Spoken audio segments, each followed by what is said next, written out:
Marthe, hello. Welcome to the Hi. conversation. How Oh are my you? gosh. I'm good. Yeah, I'm honestly so excited. I've never been on a podcast before. So it's kind of cool. That's great. No, I'm excited. It's Yeah. gonna be a good couple hours. Like I was sharing with you earlier, I was watching nationals on the YouTube live streams, and Aw, I was watching a yay. couple of my buddies perform, and you were on the same flight. And being a coach previously in the sport for many years, I was watching your flight and seeing the absolute dominance that you put on. And I know you're new to the IPF, so I was like, who is this? And then I went to your Instagram page and Oh my gosh. then I saw you crushing other things. I'll do an intro in a second, so I don't want to spoil everything. And I was like, I gotta reach out to her ASAP and figure out who is this mutant of a woman who's crushing it. So That's awesome. I appreciate you being here. Oh yeah, thanks so much for having me. Yeah, nationals is a lot of fun. So it's been yeah, like I competed on Tuesday last week, so it's been a little bit. Uh, well, it's good that you're back home now. So hmm just so you know, for every guest, no one is above or below an intro because there's a wide range of guests from military to aerospace to athletes. That kind of just gives everyone a good barometer, if you will, of who we're listening to or speaking with today. So right to the point, so last year in like Yeah. October 2024, that would have been, 24. Yeah. you won a figure gold medal in the WNBF Oh, field. so this was CPA. This was a different That one was the federation. CPA. Yes. So like when I won my overall women's figure, that was in CPA, which was my last show. But then if you look on my Instagram, the pinned post, that one is just from WNBF. So that was like 2 weeks earlier. Got it. Yeah. Got But it. yeah, That's like why I still got like the, same no, no, thing. that's 100% my fault. I look like an No, idiot, it's but okay. that's my bad. When I was looking through, I got them mixed up from your photos. Yeah. Honestly, it's all So, it's within like 2 weeks, so it's fine. no, no, you're good. You're good. So, anyways, you got the gold medal, and then what, we're about 15, 16 months later, and you just got the gold medal at nationals. And Oh my gosh. you also do online coaching for people, whether they're athletes, but also just like general population.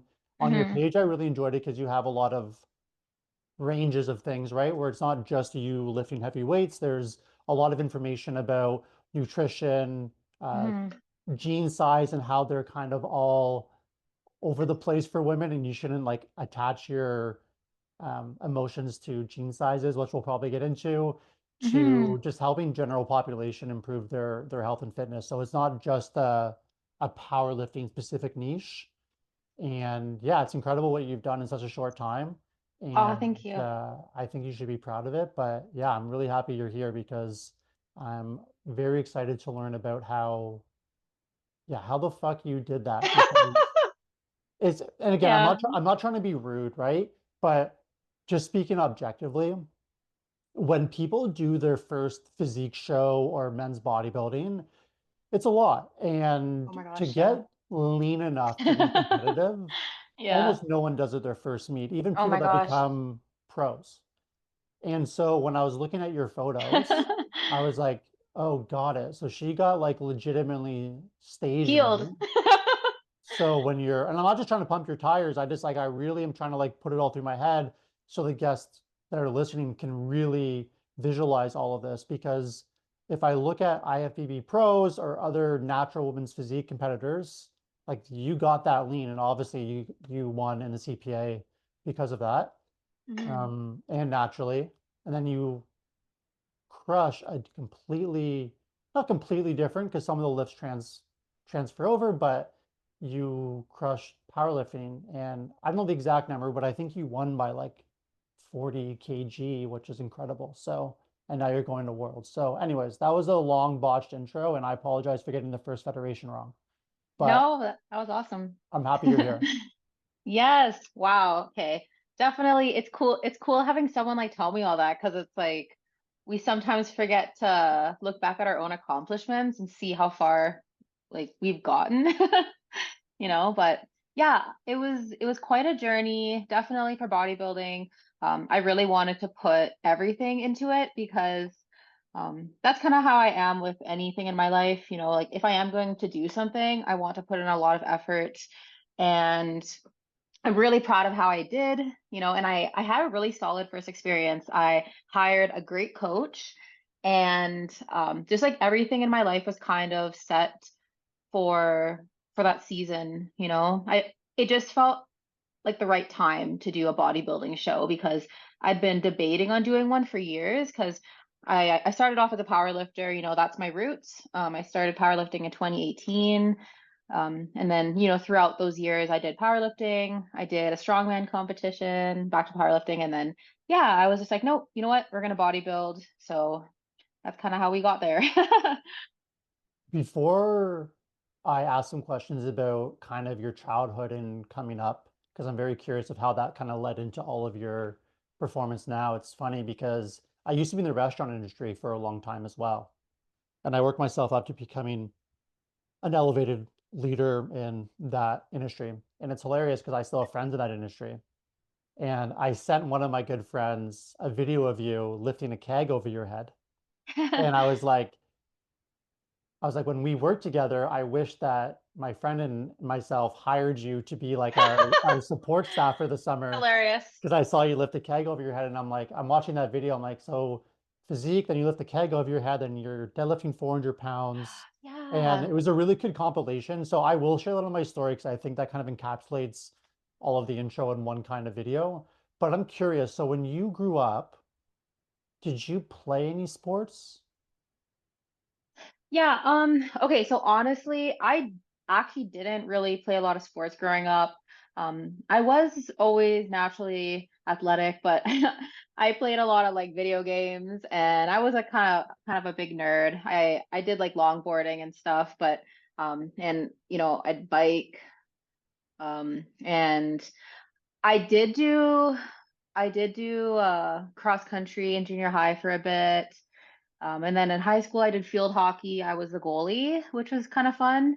And then I did a little bit of like track and field and stuff. So yeah, I like didn't really do a lot of sports that would like transition or carry over super well into this. But yeah, I feel like lifting is something anyone can pick up, you know. You just gotta go to the gym and like lift some weights and get strong, get jacked, and yeah, kind of go from there. Right. So did you start off in the gym just doing regular workouts and then got into powerlifting? Or like how did that work? How did you find yourself to powerlifting? Yeah, so you know, I think like anyone, you kind of just start going to the gym. You're kind of feel like a bro. You just do a bunch of machines, and then I remember just meeting some people at the gym, and then you know we became friends, and then they were saying like, oh hey Mark, um you should try, you know, you should try powerlifting. And I was like, oh, what's powerlifting? And then I remember seeing on Instagram, like Steffi Cohen and then Maria T. Okay, and then Maria T, I actually met her at Nationals and I told her this story, how she was one of my she was more one of my inspirations when I first started in powerlifting because she was my weight class, 57 kilos, and I'm pretty sure she squatted like 175 kilos. And I thought that that was like unheard of. You know, I was just like, this is crazy. There's girls squatting almost 400 pounds at my weight. That's insane. So yeah, so that was awesome. And then this was also around the time when Steffi Cohen squatted, I think 495 in the animal cage, which was insane, you know, for anyone to do. So I remember seeing that and just being really inspired and motivated, like, wow, you know, girls, we could do that. So yeah, I remember signing up for a powerlifting meet. It was a couple weeks out from when it was supposed to start. And I remember reaching out to the meet directors and I was like, hey, you know, I obviously missed the deadline for this, but is there any way you could let me in? And then they actually did, which is awesome. So I signed up for this powerlifting meet and I wore this Harbinger belt I got off Amazon. And like I don't even know if it was like IPF legal at the time, but yeah, I like didn't have any knee sleeves. I was wearing Converse shoes. I ordered a singlet really last minute, and I remember just being super excited to be there. You know, I think I totaled like 300 kilos or something in total. So it was just like really fun, you know? Like when you're new to a sport, I was just so I felt so confident and just really excited and happy, you know? Yeah, I mean, your first meet, you squatted 248 pounds. So, and you seem to not know what the hell you were doing. So that's Yeah. that's pretty fucking crazy. Yeah, I don't even know how to kind of wrap my head around that. When did you when you started in the gym, did you, because you're obviously very um you respond well to training. We all know that. There's no denying that. Like Mhm. from hypertrophy, you obviously are, have good muscle bellies and hypertrophy for, especially being for a woman, Mhm. and you're very strong. So not to take away from your hard work, but those things are pretty obvious.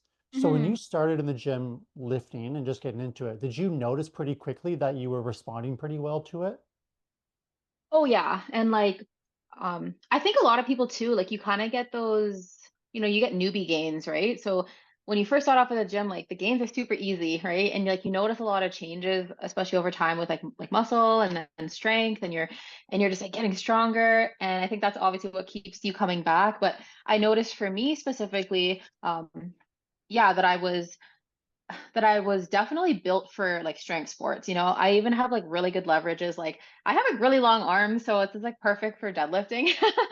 And I just think overall I've become a well-rounded lifter because of it too. So yeah, it's definitely helped like being able to put on a lot more muscle, get jacked and then just be strong overall. That's kind of the goal. Was there a specific moment that led you into the gym back in 2000 and whatever it was, 17, 18, before you got into powerlifting? Yeah, I just remember feeling really, because I think I was 19 at the time. When you're 19, you have like no idea really what you're doing with your life. And I just felt really lost and I just needed something to do. So I remember just getting a gym membership and, it was a couple hours of your day that I'd go. And then, yeah, it was nice because, you start to meet a lot of really awesome people at the gym because you share a lot of the same values. And then you can go out for food after, so it's kind of nice. But I think that's probably it. Just like needing, um, just maybe trying to find myself, if that makes sense. Hmm. And I don't know why it was the gym, but for some reason it just like led me there.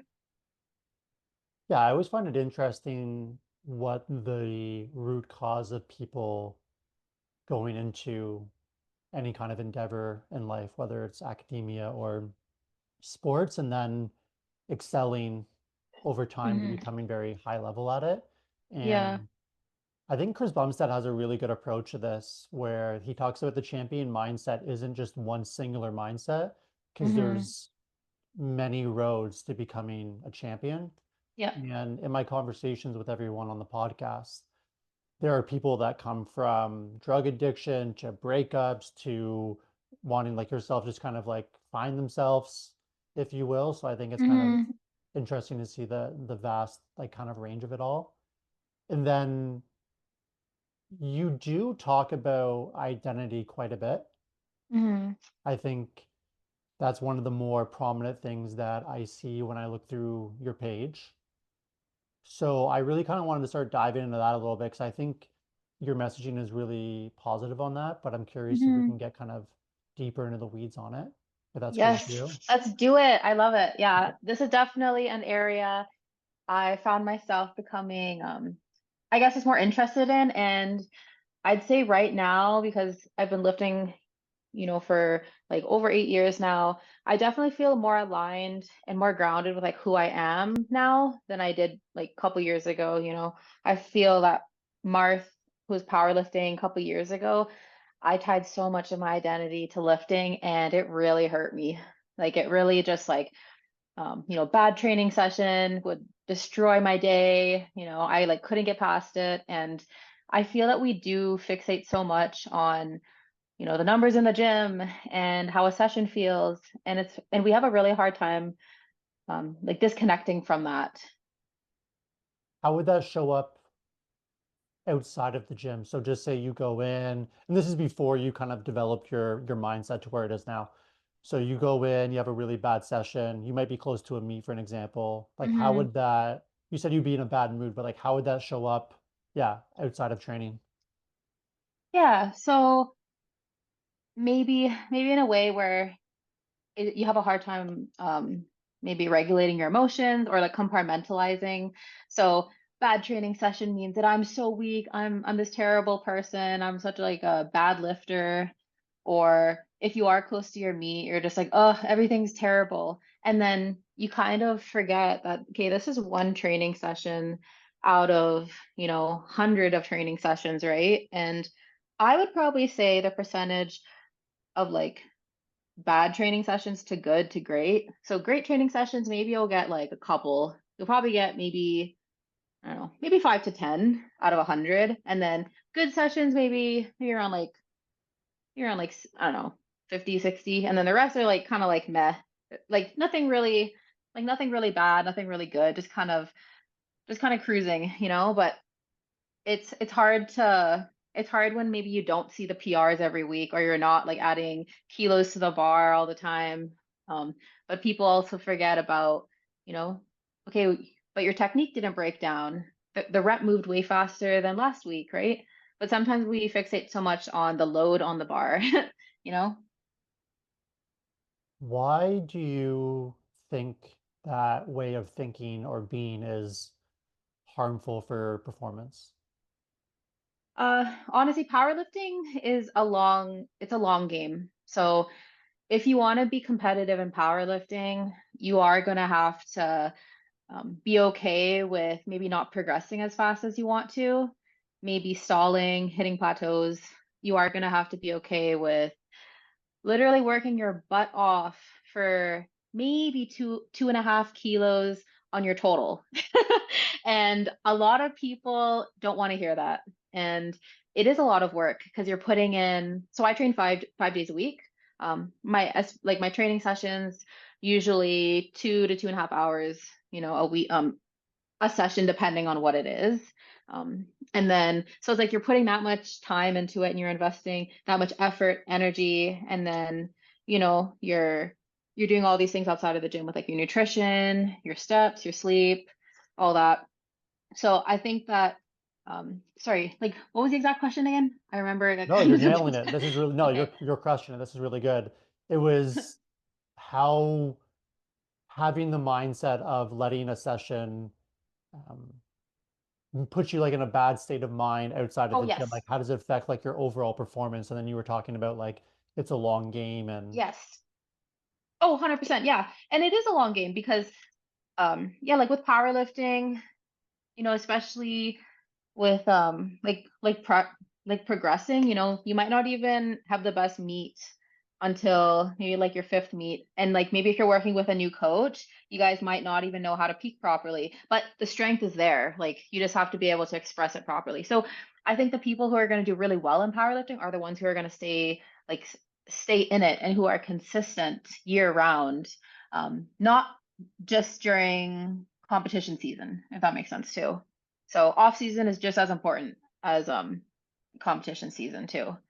So I think that that's why it's important to have a strong mindset too, because if you're not playing the long game in powerlifting, you might get bored or you might think that you're not good enough. You might think you're not meant for it, but maybe you just aren't in it as long as you should be to see all the progress, right? yeah, no, for sure. So kind of a few things that I heard in that was when you are letting yourself become um, super excited or super down, depending on how your sessions go, it kind of creates like this kind of roller coaster, which makes it Mm, kind of hard to stay in it for the long game. yeah. And then also too, like I'm sure we've all done it and we don't want to admit it on camera, but we've all had bad sessions and then been like rude to like our like I've been rude to my mom or like I'm not proud of those things obviously, but I used to be the same kind of way and we obviously have had moments outside of the gym that probably aren't ideal in terms of Oh my gosh. relationships and then you're like and then you sit here now as you've developed and think back on it like holy shit, that was pretty stupid. But no, I Yeah. think you nailed it. I had Adam Jansen on a couple times And it's funny, the reason why I was smiling when you were talking was because it kind of just sounded like what he said, not verbatim, but the precipice was very similar in that it's a long Hmm. game. And Yes. he was going on about how he didn't, I mean, he's someone who got second at Worlds. He's got two national championships. He got the gold medal at bench at Worlds and Open Worlds. He's obviously one of the better male lifters in Canada. And he was Yes. saying, I didn't know this, but he was saying that he went 5 years without hitting a deadlift PR. Hmm. And then I'm thinking like, when you're right, like when there are people, I'll call them kids, because I'm old enough now to say that are new in the sport. They're like 2 years in and they don't hit a PR for 3 months and they start like getting upset. And I'm like, holy shit, Oh my gosh. you have no Honest, idea. yeah, no, honestly, yeah, but it's so true though. You are going to see a lot of people who are going into powerlifting because, if you think about it, powerlifting is very easy to get into. It's like, oh, how hard can it be to squat, bench, and deadlift? You got 3 attempts. You just got to train, basically just be a gym bro, and it seems like super easy. And obviously, if if you look at the pros and if you look at the really high level athletes, the reason why like they're very high level is that they've mastered the basics, but a lot of people they kind of want to skip those steps too. So yeah, there's a lot to it. There's a lot to powerlifting that goes beyond the barbell, if that makes sense. So that's a good point. So let's segue this. I'm curious, when you use the word basics, for Hmm. you, what would you consider those to be for your performance? For sure. I think the biggest thing is nutrition. And then I would also say, like sleep, like your recovery and stress, and then getting your step count. It's not cardio, guys. It's just your step count. So stuff like that. And then honestly, just like overall well-being as well. But I do think, yeah, like your nutrition and sleep are like very important. And then obviously, hitting like your water intake, making sure you're hydrating, like with actual water, not just like energy drinks and coffee. So stuff like that.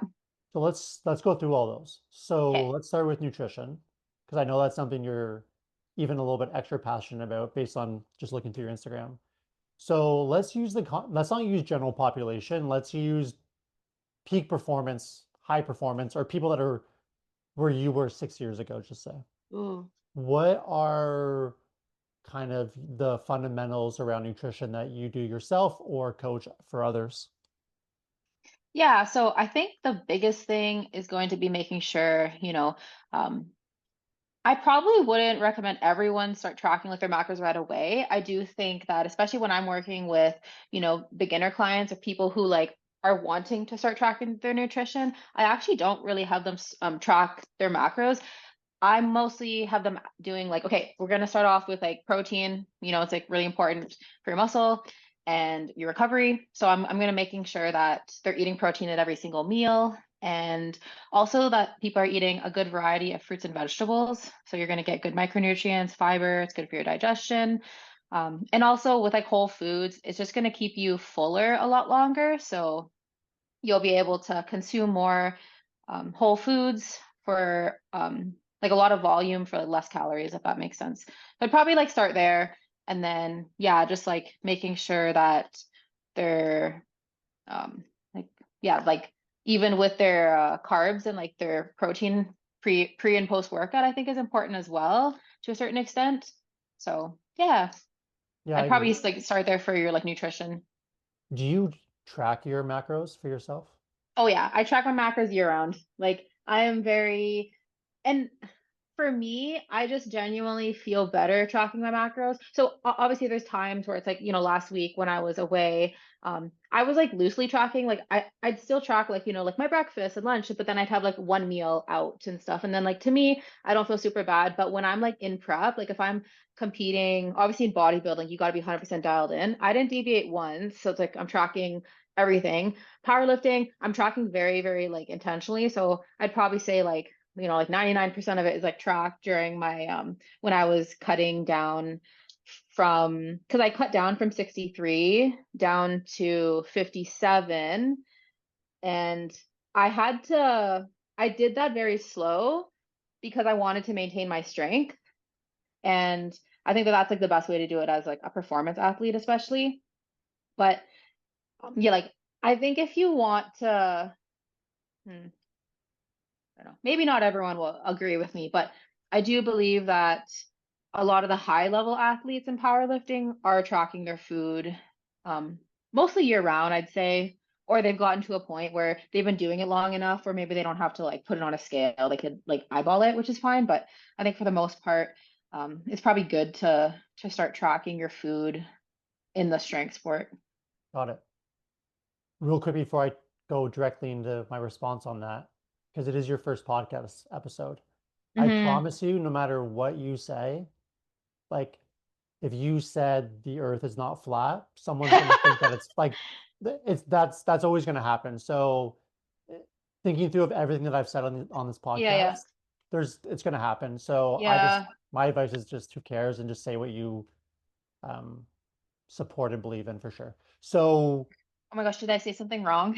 no, not at all. Like Okay. everything that you said, I would agree with, but you just made Yeah. that comment of like not everyone might agree with me, Yeah, yeah. and I was just I was Don't just at me.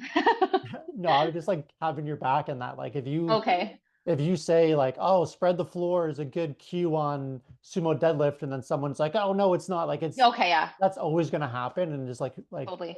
um you're good. And sometimes I say Hmm. things on this podcast that I firmly believe in, and then someone's like, yo, I don't like they'll send me a message and I'll look into a different topic. Sorry, that topic. Hmm. And I'm like, oh yeah, that's right. I was wrong on that. So it's all just learning. But do you find yourself neurotic with tracking? Like if you are in a situation where you aren't tracking or going out with your friends, like are you freaking out? Okay, honestly, yes. Like, but that's just because I like to be dialed in. Like, I like to also know what I'm eating. I will say this. So when I'm actually like not prepping, like in the off season, I'm tracking, everything. But if I do have something planned, with one of my like girlfriends or something, or we're gonna go out, I also too like to suggest foods that are gonna not make me feel like super terrible. So I like to go for Vietnamese food, like vermicelli bowls, things like that, or we'll go for like Mediterranean food, or like a steak. If you go to the keg, you can get like a steak, and I just get a like a literally like a baked potato. So those things I can like loosely track too. But I honestly, for the most part, I do like to track my food. And I think it's just like for me, it just kind of puts me at ease knowing also that I'm like eating enough like calories too, because I know a lot of people have like struggled even to hit their protein target. For me, I don't even like use protein powder when I'm like tracking my food right now, especially in like in a cut, because I like to eat all my whole foods. Like, so I'm eating all my protein, if that makes sense. Like, I'm not using protein powder because it doesn't keep me as full as long. But I know for some people they have to make sure that they can track it to actually hit their target. But I'm like, I would totally go over if I could. Got it. No, that's good. I'm always interested because I know some high performance athletes don't track and some do. And I think Mm. majority of them, like you said, do track for sure. Hmm. Also for people that are listening, Martha's very jacked, but she's small, right? Like you're 120, 125 pounds. So Hmm. it's not like you're like the heaviest I ever was in I'm 180 right now. And one time I just did this like stupid forever bulk thing just for an experiment. And I got up to about 210 pounds. And so about 30 pounds more on my frame right now. Yeah. And when I started cutting and losing weight, it was so easy to lose weight when you're 210 pounds and you're eating Oh my 4,000 gosh. calories a day, right? I wish. But for perspective for people listening, like if you're 125 pounds, Hmm. your caloric requirements, like the percentages are way less. So if you lose you know, 1 pound, that percentage is so much higher than like me. So if I go Crazy. from 210 to 209, that's going to have no impact on my strength.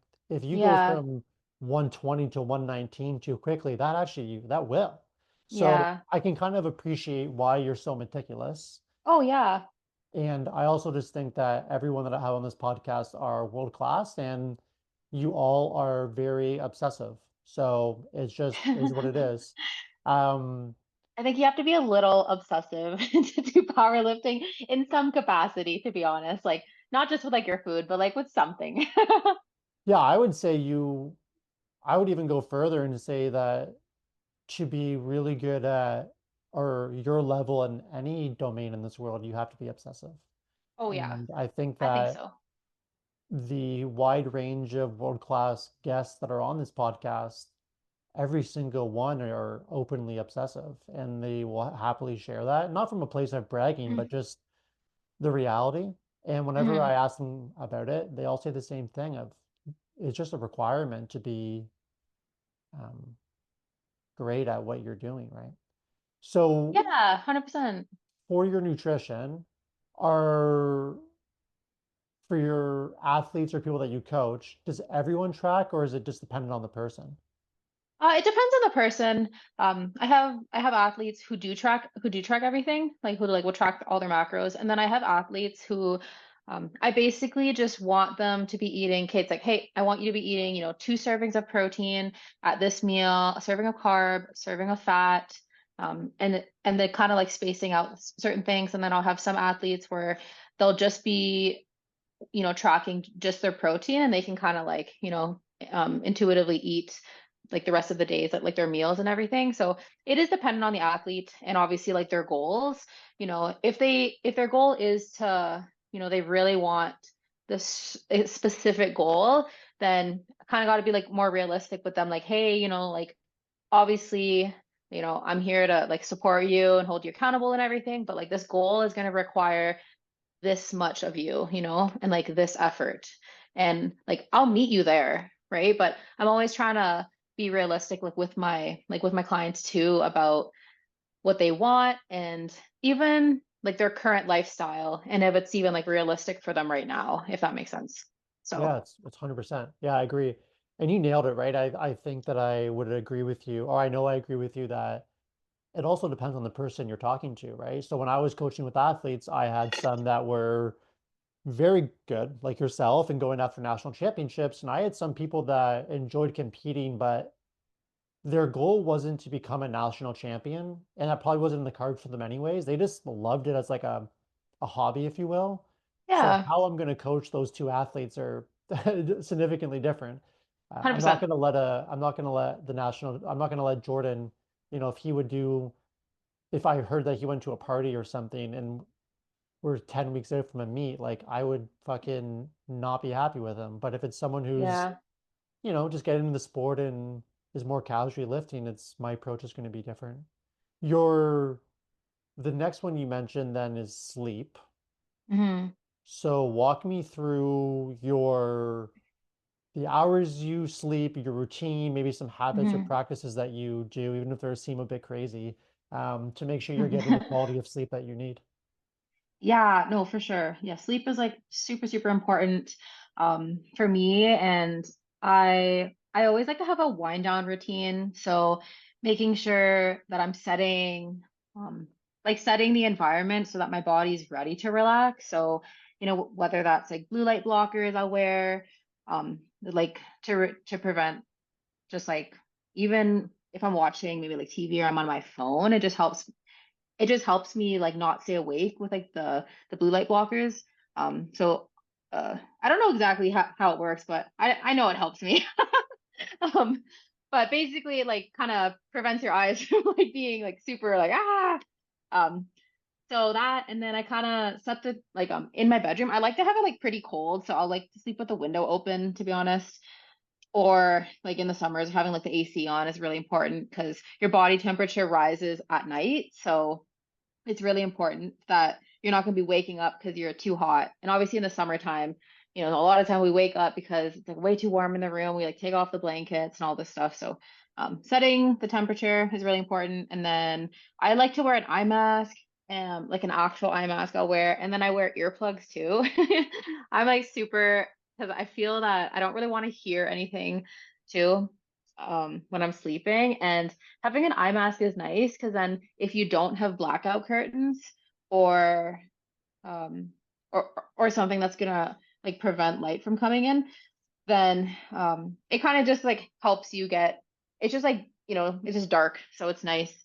Um and it's also good for your skin because then it's like silk and then you're not like, I don't know, for wrinkles or something. But that's not why I wear it. I wear it literally because I just want to optimize my sleep. And then I do take supplements in the evening as well. Um, and then what else do I do? What supplements do you take? Just like magnesium, and then I'll do like L-theanine in the evenings, and yeah, and then what else do I do?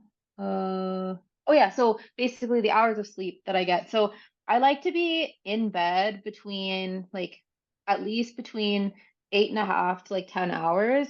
And even if I'm not sleeping for that entire duration, it's good to have like your feet up so that you're like resting and that you're not just like walking around because some people they're like, oh, I do get out 8 hours of sleep, but it's like if you go to bed at 10, and then you wake up at 6, but you're like tossing and turning in bed for a couple hours, you're not actually getting 8 hours of sleep. Maybe you're getting, 7 or 6 hours, right? So just being able to have more time in bed will allow your body to wind down so that you're actually able to fall asleep and then get enough sleep. Because especially when you have like a heavy training session then like the next day, you really want to feel like recovered and just well rested, right? Because no amount of caffeine can offset like sleep, right? So What time do you go to bed at? okay, so right now like my sleep's a little like blah right now just because I came back from like St. John. So just like the time change. I feel like I'm going a little bit like later right now, but usually I like to start winding down at like 8. So I like to be in bed by like, 8:30 or 9 um and then kind of like reading my book while I'm in bed, doing something or like something chill, like I'll journal. Yeah, something like that.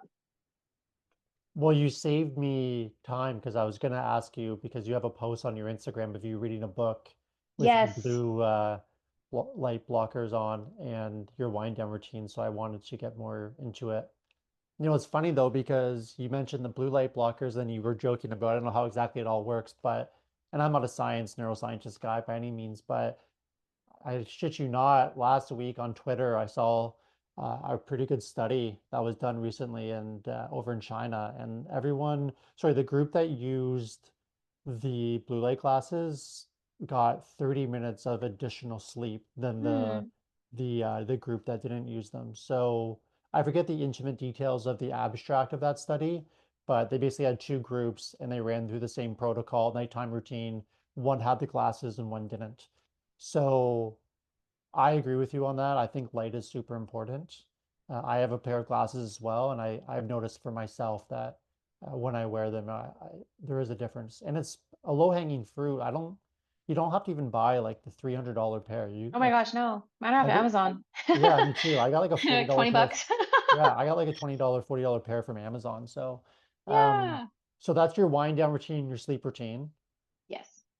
So quite quickly, I'm learning that your life is Navy SEAL like regimented, which is, I mean, it's cool. I think that uh, I wish I had that much discipline or regiment in my life, but um, it makes sense why you are who you are. Oh So my gosh, yeah. when you get up, Hmm. what's the first hour of your morning look like? Yeah, so I like to, use that hour to take time for myself. So I'll wake up, I'll make my bed, and then just kind of getting ready for the day. So, washing my face, getting my makeup on, and then yeah, usually just like taking time, like make myself a coffee, chill, and then yeah, I like breakfast. I love it. I love breakfast. It's like something I look forward to out of bed. I'm like the same breakfast I've been eating for like years. It's amazing and it hits every single time. Yeah, so I'll make breakfast, enjoy my coffee, and then usually just maybe I'll play like a podcast on while I'm getting ready, or like listen to some like chill music or something. Yeah, just kind of like owning your morning, I think is really important. Um, and then or using that time to like to work on stuff if you need to work on maybe like extra courses you're doing. Because I also work a full-time job too, right? So if you're like working on yourself first, it's nice because then you're not putting it off until the end of the day, and then everyone's like, "Oh, I never have time for like to like finish something." But if you allocate enough time for yourself in the morning, then you'll make it work. Yeah, I really I like went on a that. tangent, sorry. No, no, keep going. This is a really easy episode for me. And not to take away from you, it's just you're elaborating a lot on these the questions that I'm asking you. And a lot of the things that you're saying I fully agree with. So it's Mhm. like I don't really have a lot to contribute because I'm like, oh damn, that's what I think too. Um, you said something there that I really enjoyed. I haven't heard that before. It's own your morning. Mhm. So when you say that, are you talking about just like the first hour of your day, or does your own your morning look like from 6 a.m. to 10 a.m.? Like, or like what's the time range where you're trying to really own that part of your day? Yeah, so you know, so before when I was like doing like extra like courses and stuff, I'd want to actually do it before work because, in the morning you it just feels like you have more time, especially if you wake up earlier. But that also means you have to like go to bed earlier, right? So, because so then you can get enough sleep. And then so you wake up, and then if you are owning your morning, it's basically setting aside that time for you and whatever you need to do to get ahead. So, whether that's, you wake up, you get ready, do all your stuff, make a coffee, and then, do your online courses or whatever you need to do, a little bit of work on like maybe your side business or like like your side hustle or something, right? And then, after you do that hour, then you kind of get ready for work and then, go work for the man now. But you set aside that hour for yourself, which is nice because I think you have to invest in yourself first. You have to pour into your own cup because if you pour into your cup, you're going to be able to just pour into everyone else's cup better, and like just give more energy and also not feel so drained, if that makes sense. Because I feel like a lot of times I personally feel that when I'm like rushed or running out the door and I like don't have time to just like decompress like in the morning, like just kind of get settled, feel grounded, I feel like my day starts off chaotic, and I think it's good to start your day maybe like productive and just investing in yourself, I think is really important. Yeah, 100%. I think that it's important that you shared that to that much detail. And I think you using the wording own your morning is something that is a way that can kind of encapsulate it all for someone listening. So Hmm. if you just own your morning and now you're going to know what that looks like. And for me, if I think about that term, everyone's owning your morning can look different for people, Yeah. but I think the what I heard in that the main thing is making sure you're doing what you need to take care of yourself so you're not rushing to get to work, you're not starting your day stressed, you're not Yes. starting your day behind, Yes. and you're setting yourself up in a good space physically and mentally to kind of go through the day. Because as we know, so many things happen during our day that are outside of our control, but the Yeah. first hour of your day, I would Hmm. argue, is within your control. Well, if you have kids, probably different, but if you don't have Hmm. kids, that first hour you can fully control what you're doing Hmm. and your space, right? Oh So yeah. how long have you had that kind of philosophy or intention with your mornings? Yeah, I'd say probably over the past oh, okay, you know what? I would probably say I got really dialed in with owning my morning when I started bodybuilding, Bodybuilding is a lot of effort. It's a lot of energy. And I would say that when you are in a contest prep, especially, you kind of have to schedule everything around that because you have to do cardio, you have to do your posing, you have to make sure all your meals are prepped, you have to work out, go to work, balance like friendships, all that stuff.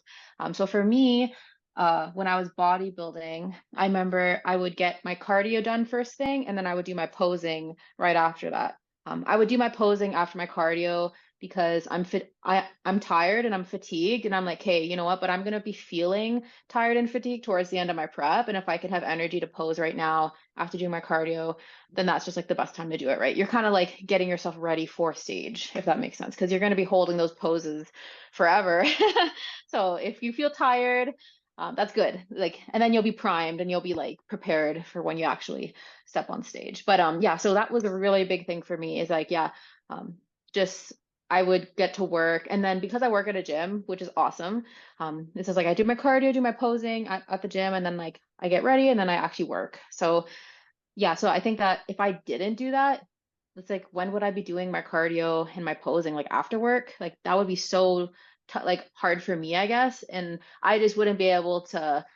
I guess just for where I was at in my season, I was able to do that, so I was just really grateful. But yeah, so I definitely wake up earlier for that, and just kind of another thing, like another way to think of it is maybe doing the hardest thing you have to do first in during the day, but do it in the morning, you know?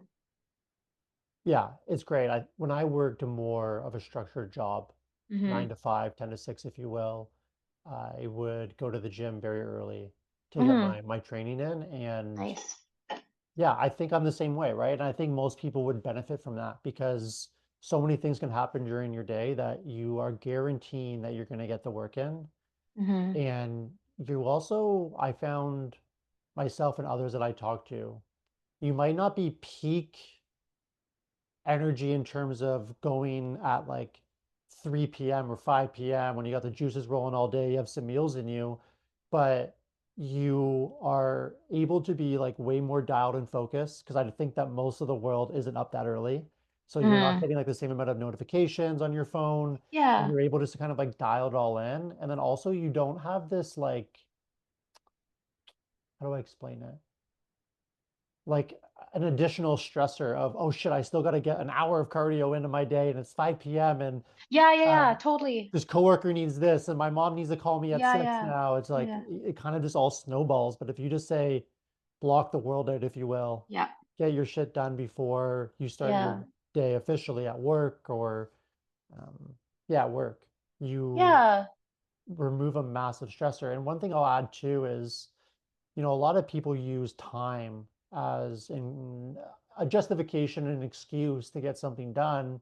And I think one of the easiest ways to have more time, even if you're someone who's general population fitness, is if you just get up on half an hour early. I don't think going from 8 hours to 7.5 hours or 9 to 8.5 is going to have a huge impact, negative impact. Mm-hmm. You're getting enough sleep, but an extra half an hour early, just to even get up and go for a walk. Yeah, 100%. Yeah, like getting, yeah, like doing a little bit of movement too. But also, something I will tell people if they do want to start getting up early, it's just like, oh, I don't know if I can. Like, I'm gonna be like so tired. It's just like, okay, you're gonna feel tired for maybe like the first day or two, but after that, you're probably gonna be going to bed earlier because you are tired. So it's like you probably just gotta like suck it up for like the 1 or 2 days that you're like getting up, half an hour earlier, but you will be probably going to bed like earlier too because you're tired. And I do think it's important to prioritize your sleep too, especially as you are competing and getting closer to competition. I think that that's like so important. And even me personally, I don't know how people like don't sleep enough, especially when they're peaking. It's just like, whew, I'm so tired. I just want to sleep. Yeah, I would say that if you're someone who's trying to peak perform at something and you're not trying to optimize, you don't take your sleep serious, Mm-hmm. your I generally don't think you take your performance serious. And you might Mm-hmm. think you do because you train hard and you eat Oh well, yeah. but you actually just don't take it serious because if you truly did take it serious, definitionally, you would take care of your sleep. Yeah. Um, so nutrition, sleep. You Mm-hmm. mentioned steps as one Yeah. of them as well. And I've never heard someone say that before and when I asked them that question. Mm-hmm. So why do you put steps at such a priority in your for your performance in your day-to-day life? Yeah, well, so for me, I feel like, steps are obviously going to help too with if you are cutting, it's not gonna, because like steps are really like low impact and it's easy to recover from, but it's basically good for your like daily expenditure. And then also you won't have to be like reducing like all your calories if you're doing movements and you're, hitting a certain step target as well. But I find that for me especially, it's so good for like my mental health, and I love being outside. But I also just like it for like time to myself as well, you know? So I just think that like hitting your step count, um, especially as like a power lifter, is just like really important to make sure you're like still moving like during the day and not just relying so much on like moving in like two-dimensional with like your movements, you know? Like it's just it's kind of like low-hanging fruit, if that makes sense. Yeah, I mean, you spend your entire athletic career basically in the sagittal plane and don't really go outside of it. So, it's interesting because a lot of powerlifters work 9 to 5, then they go to the gym and lift, and then they go home. I bet you some of them have 3, 4,000 step counts. And I just Hmm. think for like you said it, but for even when you're lifting weight, which is great, and you're gonna have a lot of benefits from that, there is so much literature out there on step counts, and having more than 4,000 step counts, I think is important for sure. Um, yeah, because I definitely know some guys that have like really low step counts that are good athletes, but I don't think that's I think it's a low hanging fruit that would improve their performance, even from a mental aspect, right? Like going for a 20-minute walk, you feel significantly better after. And they've done that at Stanford last year, the year before that. It was a really cool study. They did brain scans on people um, before and after a 20-minute walk. Hmm. And there's so many regions of their brain that lit up just after a 20-minute walk that would help like their cognitive function and their mood. So I think that all kind of combines. Are you going for an exact step count every day, like a target? I mean, yeah, like I've always just done like basically like between 10 to 12. And so those are like things that I'll like track every day too. So when I'm tracking my nutrition, because so I actually like did my own nutrition for like I've always done like my nutrition, especially like during this prep when I cut from like 63 to 57. But I track like all my steps every single day too. And then it's nice when you have one of these watches. This one's just like a simple, like a Samsung watch, but I use it mostly for like, yeah, like my step count. And it's going to be a little more accurate than just using your cell phone because I know I used to do just my cell phone, but always having to bring your cell phone on you was kind of annoying because it's like I have a like with the S24 Ultra, so it's like friggin' huge. So having to bring that with me all the time if I'm walking is just like crazy. But yeah, like the watch is really good for that. Got it. And yeah, like usually like 10 to 12. And then yeah, if I go over, not a super big deal, but it's also one of the like the tools that I'll look at. It's just like, okay, why am I like so tired today? Like after this like huge session, it's like, okay, yeah, I had like my leg day, but I also walked like 14,000 steps, you know? And it does contribute to your like to fatigue too. If you're walking, because like some of my clients, I've had to actually tell them like, hey, you gotta like not walk as much because they're hitting like 17 or like 20,000 a day. And I'm like, girl, like don't walk as much. Like I actually remember on the way to Westerns, I had to actually cap my step count a bit because I was just like walking a lot. But so I remember like it was like the summertime too. I'd like scooter back with one of those like those like the e-scooters and stuff. It was like so funny. To save your steps, yeah. That's funny. I know it So sounds like so stupid, but yeah, no, it's not at powerlifter all. things. So when you're for powerlifting and you're getting ready for nationals, so just say for conversation's sake, your official prep for that 16 weeks, 4 months. Hmm. Do you have what's your step count goal per day for that time? I just like to hit like 10K. That's just like kind of what I've Got it. always done. So yeah, Yeah, 10K is a reasonable amount for sure. yeah. But yeah, if you're doing like 17, 18K as a power lifter, like that's going to take from it. And especially if just body weight too, I always think about like Oh my you're gosh, small, but yeah. if you're a 230, 40 pound guy and you're taking Dude. 17K steps, like holy Woo! shit, like that's got You're to be That's so taxing on you. the yeah, that's such a huge adjustment.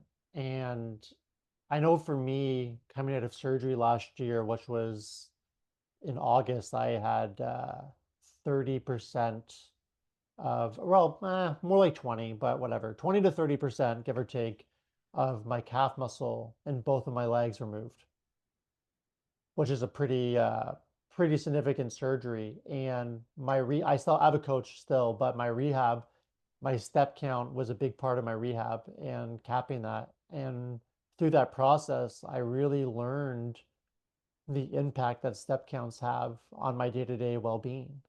Because Hmm. at one point, it was brutal, but I was capped at 1,500 steps a day, which Yeah. is genuinely, that is just going to the washroom, kitchen, moving around your house Yeah. all day. And Yeah. then as my legs got better, I could definitely go for more walks, but I was still capped at like 3,000 a day.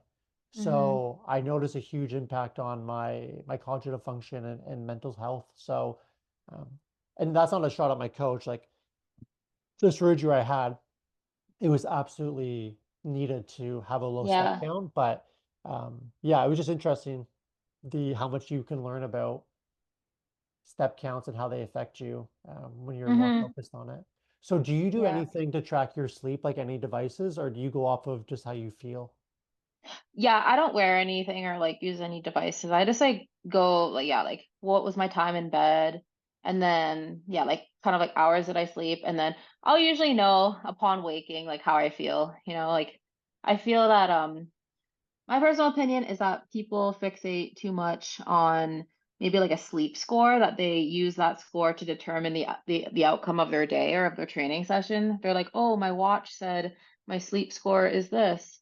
My training session's gonna be terrible." It's like honestly, I some of the best training sessions I've had were I wouldn't recommend this, but I've had like terrible sleep where it's like maybe I got like 4 or 5 hours just because I like couldn't sleep that night. Anyways, I woke up, I was like, oh, I've like heavy double squats today. I was like dreading it. But I was like, okay, we're gonna do it. And it's just like, it's usually RPE for me because I've been pretty good at like actually like having my numbers set and I'm just like, okay, I know I've hit this before for like a double, I could probably do this. So anyways, some of the best training sessions I've had are like really low sleep and it's just like our minds are way stronger than we think. And sometimes you just have to like push through a session. You can't fixate so much on what like your cell phone is telling you or what a watch is telling you. You know how you perform, and sometimes you just have to actually push during that session. And it might feel terrible, it might feel slow, but when you hit it, you're gonna feel like a superhero. You're like, yeah, I can do anything. No, 100%. I think you nailed it. And it's something that I've talked quite a bit about on the podcast. Hmm. Actually, I had someone, you'll find this interesting, I think. I had someone on who is a real estate guy, but he was also a fitness model. Oh, And cool. he's one of the, I've known him or of him for about 20 years now because we come from the same city. And he's the person who has the best longevity for fitness. The guy has had 17-inch arms and abs for 20 straight years. It's incredible. And 17 what? 17-inch arms and abs for like 20 years. Like Oh my gosh, crazy. he's been so consistent for so long. And that's why I had him on the podcast because he's not this hyper achiever um, athlete by any means like yourself, but his sheer longevity was so crazy to me that I was like, I got to talk to this guy.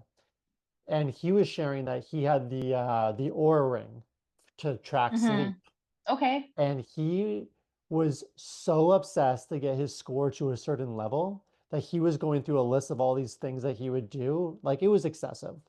Yeah. And he realized one day he was like, "Oh, I feel great every day I get up. So why am I checking my Aura ring score?" And you just nailed That's it. what I mean. It's Yeah. the same fucking thing.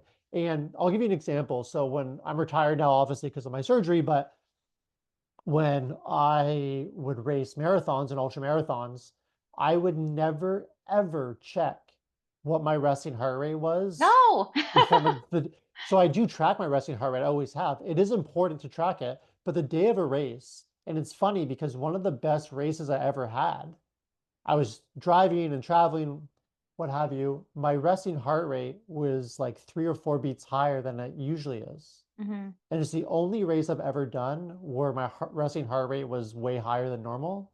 And it was one of my best races. But like you Yeah. said, if I woke up and saw that, I can fuck with your head. And I Yeah. think that it's kind of weird because we're talking about tracking a lot of things. Um, but I do think you're right that there needs to be some self-agency and not being so neurotic Hmm. to letting those things affect your day. Like if you have a goal of 10,000 steps and you get 9,000 in, like it's not the end of the world. Like you're maybe when you're in the depths of bodybuilding prep, sure. But in terms of Yeah, like yeah. people in general, like if you get 7 hours instead of 7.5, like you'll be okay. Like it's not going to ruin your day. And I think that you nailed it. Like your mind is so powerful in what we can do, and we've Hmm. seen it Yep. over and Yep. over and over again. Yep. And if you have a mindset or limit yourself because of some sleep score, what your watch is telling you, like you're gonna have a really, you're creating more of a challenge for yourself than you have Yeah, to. yeah. Oh, totally. And it's just like, who knows you better than like yourself in terms of like how you feel when you wake up, you know? I don't even know how those like sleep rings or like the watches work, to be honest. Like I don't even wear this to bed because like I don't want them to know like my sleep or like my, all that stuff. But like I know how I'm gonna feel. So it's just um also too, it kind of like forces you to really be more self-aware of yourself too. I feel like that's really important in the sport is knowing how you perform in any like environment and kind of being adaptable, right? Yeah, for sure. And one thing that I did, so when I was a coach, I was online like most powerlifting coaches are. But the city I lived in was Kingston, and it has Mm, Queen's University. It's one of the more yeah, yeah. well-ranked universities. And because of that, I had maybe about 20 to 25% of my roster of athletes that attended Queens. They're in the Mm-hmm. same gym, they're lifting heavy. Some guy asked them about their lifting. They mentioned me, like just it just grew organically. And so sometimes I would just be in the area and I would walk into the gym to get a workout in, and I would see some of the guys lifting. It was like a four-story gym. So I would go through the floors and work out, and I'd see some of the guys on their phones between their sets, and I always bugged them because I would reference like you have no awareness of yourself now. You just hit a set of 8 on squats at 70%, just say. You sit down on the bench, and instead of like being tuned into how you're feeling and the sensations of that set, you're scrolling through Instagram and you're taking away the awareness of how you're feeling, and you kind of don't um, you're not learning a lot about yourself, if that makes sense. So I think Mm-hmm. that when we're checking these sleep scores all the time, or we're not spending time just learning about ourselves, it just kind of takes away from the performance. And that's what I hear a lot in what you're saying so far on that. Mm-hmm. Yeah. No, definitely. It's yeah, it's a crazy world. I mean, especially with all the apps we have now, you can track every bajillion thing you possibly can. I just sometimes you just got to enjoy living Yeah, like you like used to. no, 100%. And I feel like at that point, like if you're literally trying to do everything, obviously you should be doing a lot to like optimize your sleep, but there's like, a couple of like simple things you could do, right? Like the things that I mentioned before. But yeah, I feel like at that point you're probably just adding more stress by like trying to perfect your sleep, if that makes sense, or like whatever. Yeah, like I was just saying with my buddy who was on Chris that I was telling you about. It's like that's what happened to him. Hmm. He trying to get his aura score, sleep score higher actually made his sleep worse, and he got more stressed about it that he just stopped using he uses it for like his step count and stuff, but he doesn't use it for his Yeah. sleep. Um, but I think those things are super important. And then the fourth Hmm. one, I think it was third in your list when you mentioned it was hydration. I know you Hmm. mentioned that water, not just energy drinks and coffee, which is important because I think almost every powerlifter has a caffeine addiction. Yeah. Um, that I know of anyways. So walk me through your day or your own principles on hydration for yourself. Yeah, so I think in the morning especially it's good to hydrate like as soon as you can, like drinking some water just because you went, hopefully over 7 hours of sleeping, and then so you're not drinking anything throughout then, so you're pretty like dehydrated. So I'd definitely start with having some water, even putting a little bit of salt in it if you can, like just like a pinch, so that you're actually retaining it and not just flushing it out. But yeah, like making sure you're like staying hydrated throughout the day, especially with like powerlifting. If you're not drinking a certain amount of water, you might like start cramping during your sessions and everything. And I know that that's like a really big problem like people have during competitions is like, especially if they're like water cutting and then you're like depleting yourself and then you don't have enough like sodium or you're not having enough like fluids, then you're probably going to cramp up pretty bad. But also, like you should just like start drinking like more water in general, right? It's just like I feel so much better and more like fresh and just like more energy and like when am hydrated as well. I don't know how you feel. Like obviously you need coffee in the morning too, a little bit of both. Yeah, I think for me, I'm similar where in the morning I drink water right away and I put Hmm. salt in it for sure. Um, I track my body weight. So I weigh Okay. myself before bed and when I get up. I just always have Hmm. as a habit. Yeah. And I know myself. So I lose 2 pounds pretty much religiously every day, Hmm. overnight. Oh wow, yeah. That's pretty standard So actually, like a kilo, yeah. yeah. So within the first hour of being awake, I get a liter of fluids in.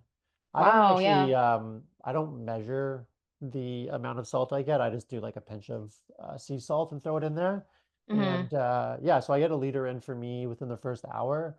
And then I try to make sure that I'm peeing clear like 5 to 6 times a day. I think if I'm, Nice. or fairly clear, I think if I'm doing that, I'm in a good spot. But um, yeah, I think that's important. And then, yeah, I try to limit other things. I drink coffee. I'm a huge caffeine uh, fiend, I guess you could say. I think Who isn't? it's magical, and I think that through physical performance is just the evidence is just Hmm. there. Like it helps a lot. Oh, for So sure. I enjoy caffeine, but I don't drink energy drinks really anymore. Hmm. Yeah, I am more aware more than ever of what I consume because before I just would eat and drink kind of very loosely, but just like learning more about what's in a lot of processed foods and drinks, I try to be careful about it. And I'm not someone who's like neurotic about it where I won't enjoy like a Hmm. Diet Coke or something, but Oh, yeah. I try to limit it as much as I can when I can. Hmm. So for Yeah. example, here I have demineralized water. Hmm. So yeah, I try to drink the best quality water. I actually bring demineralized water to the gym with me because I don't the gym I go to, it's oddly enough, it doesn't have a water fountain. But Oh, weird. yeah, it's super weird. But yeah, I'm like kind of that kind of guy now. I don't drink tap water. Now, Oh, yeah. if I'm at my fucking friend's house or a gathering, of course I'm gonna drink tap water. But um, yeah, where I can control it, I don't drink tap water anymore. So Yeah, um, that's fair. I think that if I can control that kind of stuff, but yeah, that's kind of like my main stuff for hydration. Hmm. I think if I'm doing that, then I'm in a good spot. But Yeah, and also like for girls too, like ladies, like sometimes we don't have to spend money on like skincare. It's literally about like hydration and like, maybe your skin literally is just begging for some water. So, making sure you're getting like fluid intake, it's gonna help you with like your skin, your hair, your nails, and like yeah, things like that. But also like uh if you don't drink enough water too, you're probably going to get a lot of headaches. So it's good for your like cognitive function and your mood because isn't like your brain like 75% water or something like that, So it's like or something like I don't know, it's a lot of water. So you need a lot more water. no, for sure. Again, I don't know the exact percentage, but it's something around 75%.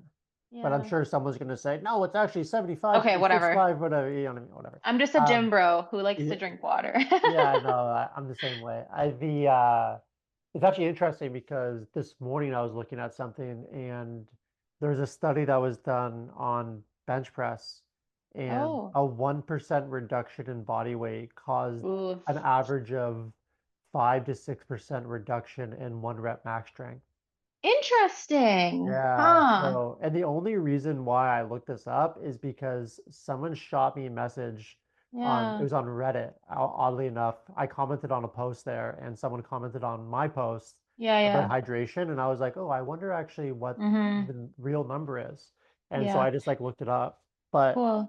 I mean, That's a five to huge six percentage. percent, that's huge, right? Yeah. So, Yeah, um, even like for me, because so I'm gonna put this in perspective there. So I'll kind of talk about my cut from like Westerns to nationals, because honestly, I am obviously really proud of my performance at nationals. Like I think I had like a great day. It was awesome. And but I'll say this. So at Westerns, I totaled 452, but I weighed in at like I don't know, 61 kilos, like it was 63 kilo class basically, right? And then I had actually cut from 63.4 down to 57 kilos, and I totaled the same amount at 56 kilos. So I lost 8% of my body weight, and I was able to maintain, if not get stronger, at my body weight. And I don't know if you guys understand how crazy 8% is when you lose like that much of your body weight. Like that's crazy. So I think to be able to do that like slowly as well, like that's why nutrition as a power lifter is like so important, because like we are in a strength sport, so your performance is number one. So if you are cutting weight, you have to be very like strategic about it and very like intentional. yeah, especially 8% of you. Like we talked about Yeah. earlier, like Like, 8% of me when I was like I mentioned when I was 210 is I mean that's a lot still. But for you, yeah, you're tiny, right? Like how tall are you? yeah. Like 5 feet, 5'1"? I'm 5 foot, yeah. Yeah, I got it. Crazy. I'm like, where Yeah. did it go? Like, where did it like come from? What is your how long were you cutting for then? Yeah, so I actually started my cut back in like right after provincials. So that was back in June. Yeah, so basically since like July, I've been cutting. And I know people are like, oh, that must have been like so miserable because it's like so long. Honestly, I would 100% do it again, because like a longer cut means that you're not going to cut your calories way too fast. You're still going to be able to like enjoy your life. It's going to be very slow, so you're not going to notice it. Um, and then you could slowly reduce calories if needed, but your body is also really good at like adapting to the calories you've given it. So like I was just able to like maintain my strength because of that, which is awesome, and which is exactly what I needed to do. But I think the biggest thing is just like trusting the plan and trusting the process, because even though it felt slow, and like there was some times where even me, because I was like doing my nutrition, I was like, oh my gosh, am I gonna see any changes? But I like stuck to it. And then when you actually like when I look back at all the data, it's cool seeing all the points where it's like, okay, I'm like 63 kilos, and then you slowly go down and you don't notice it, day by day. But then when you look back, you're like, wow, I like changed a lot, if that makes sense. What were your total calories at when you started your cut? Yeah, I believe when I started my calories, I was at, I think like roughly like 18 or And 1900. where did they get down to? They got down to like 16. Like that was the mo like the lowest they were, like around 1600. And then actually leading up to Nats though, I was like increasing my calories because I was actually like losing more weight. I think because I had like really depleted myself. Like I depleted myself in a way where it's just like, my output was still good, but I was just like, I still had a little bit left to lose. And then I, gave myself a couple of like refeed days and like like higher carb days. So I was experimenting with that a little bit, which is nice. And yeah, so ended up, around like 18 there, which is nice. So yeah. And even though it doesn't sound like a lot. That's where, volume Olympics comes in, and you start foods, like you gotta make food swaps. You're eating a lot more like obviously whole foods and stuff. And I genuinely like eating that way in general. So to me, it didn't feel like punishment or restriction. And one of the things I actually did the whole time was I continued eating French toast that I make, because like I love like bread. I love eating French toast, and that was something I did every single day. I did not remove it once. So it's like, yes, this is proof that you can lose weight while eating bread because bread is not the enemy. Yeah, you're just at that point eating massive bowls of spinach and broccoli, trying to fucking I fill your mean, stomach. honestly though, like there does come a point where it's like you don't want to be eating too many vegetables because it can actually like affect your like digestion and you might feel super bloated and like kind of like backed up and stuff. So it's like you don't want to eat too much like fiber like that. But yes, definitely it is good to eat a good amount of like vegetables for sure. Yeah, So around usually around most people do pretty well around 15 grams per thousand calories for fiber ish. yeah, I'd say that's I'm pretty good. I'm So probably outdated on that, but um, what was your body weight when you were at your leanest for physique okay. and figure? Yeah, so yeah, I think I was like my lowest was like 50.7 kilos, which I think is like 100 and what is that? Like 100 and I don't even know. Sorry, I'm not the best in like pounds like right now. I think 110. And I'm the worst because I should use kg and I just don't because I don't know. I'm putting it in my calculator right now. Do it. 2.204. Oh shit, one sec, sorry. Oh, it's all good. Um, sorry, what kg were you again? What did you get down to? 50.7.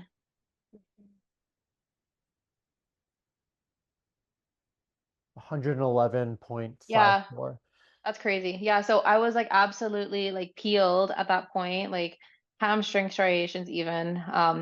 Yeah. Honestly, bodybuilding was awesome. Bodybuilding was taught me a lot about myself. And I think the comeback to powerlifting after my bodybuilding season was really cool, because getting into like a new sport and actually yeah, like getting into a strength sport especially, it definitely was hard, because it's like when you're bodybuilding, it's hard to maintain your strength towards the end of your prep, obviously, because like you're so lean.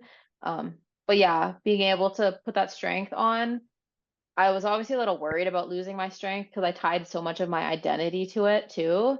But the moment I let go of that, like, and I actually embraced being a bodybuilder, I'm like, hey, you know what? Bodybuilders, I don't have to be super strong right now. I just got to get super, super lean and jacked. That's when I started to really progress, towards the end of my prep. When you say let go, I know this is gonna be different for everyone, but was it just one day you just told yourself? Like, was it a mental thing? Like, I'm just gonna stop making my strength my identity? Yeah, I remember like texting my coach actually, and she like was, telling me that like, hey Martha, you're a bodybuilder now, like in this season, you got to embrace this. And then as soon as she told me that, I was like, oh my gosh, she's so right. And I'm the type of athlete, like I will always take feedback. Like I will always take feedback from my coach. Like there's so many people who will reject feedback and who will like take it defensively and stuff. But I'm like, no, if your coach is telling you something, they're obviously looking out for you. You know what I mean? So I used that feedback to get better. So I needed to let go of that. And then when I did, that's when I started to blossom. And it's just like, hey, you know what? No, I am a bodybuilder right now. Like this is the season I'm in. And if you don't embrace the season you're in and you're always like thinking about, the past, or if you're always like looking too far ahead, then you're kind of missing the process of becoming. Does that make sense? Yeah, you're crushing it. Yeah. It's no, it's great. Yeah, it's because if you think about it, right? Like the future doesn't exist yet, and the past is kind of not irrelevant, but it is in this moment. And I think the more present we are, the more we're able to, yeah, enjoy life and the things that are happening in front of us. Hmm. And you lose sight of what the gift is. And a large part of the gift of life is doing what you're doing. And that could be reading a book or Yeah. being at the gym lifting weights. And I think it's very easy, especially more than ever with technology, to be forward thinking. And I have found that the people that I find to be the best performers are very much present more than most people. And they're not in this state of being or mindset where they're ruminating on the future or they're dwelling on the past. They're very focused on what they're doing in that moment and they're taking lots of Mm-hmm. action. Yep. And you know, it's like the self-help genre, right? So I think the self-help genre has been a massive win for society, for sure, in terms of podcasts and books. I guess this is one of them. But there's also a certain point where, you know, you can't just sit there and read all day, like or listen to a podcast all day. You have to go take action. Mm-hmm. Oh, And 100%. Yeah. Yeah. Yeah. Do you feel like, especially with like self-help books and stuff, it's just like, you can read like hundreds of self-help books. I think that's like good to read, but it says like you should probably just apply like a couple of principles to your daily life. And that's probably how you're going to make changes, like, because I've met people who've like, they've consistently read self-help books and it's just like they're all about personal development. But then it's just like when you look at their actions, it kind of says differently. yeah, for sure. I think it's the same with philosophy as well, right? Where I love philosophy and I love psychology, but also, you know, you'll see guys posting all these like stoic quotes from Marcus Aurelius and Seneca, but in real life, they're getting angry in traffic and yelling at people, right? So I think Yeah. that you nailed it. Like we live in a society now where more than ever, a lot of people are able to portray themselves however they want to, and others will believe them, right? And Yes. we've 100%. seen it. And I'm not someone on the podcast where I call people out by name, but there are people out there that have larger followings or present themselves a certain way, and then some news comes out about them, right? So like legit news that comes out about them, and you find out they're actually not who they portray themselves to be. And I think that a lot of that is what can happen with the self-help stuff, right? Is that Hmm. you're reading or consuming all of this information, but if you're not getting the iterations and reps in Yeah. reality, you're not actually learning and progressing. And it's the same thing that you can tie to what you're doing with powerlifting, right? It's Yep. obviously you can't read a book about powerlifting and become a national champion. No, you have You to have do to the you steps. have to do the reps. And I think with personal development it's the same. I think how do I say this? Development is holistic in nature. However, there's different pieces to it, right? So for me, just say for conversation's sake, there's a physical performance piece and there's an emotional regulation piece, just say. And we often are pretty good at knowing that, oh, you have to lift weights or do bicep curls to progress physically. But in terms of the emotional side, it's not actually reading self-help books. It's being in a situation where you have to navigate those emotions and have like that bicep curl or deadlift rep for your brain, right? Hmm. Hmm. Um, so yeah, I think that we have a lot of projection, and I'm sure you've seen it at nationals, and I've seen it in my career, not just powerlifting, but I'll use powerlifting as an example where you spend time around people and you're like, this isn't who you are on social media. Yeah. Oh It's my just the gosh. it's just this facade, right?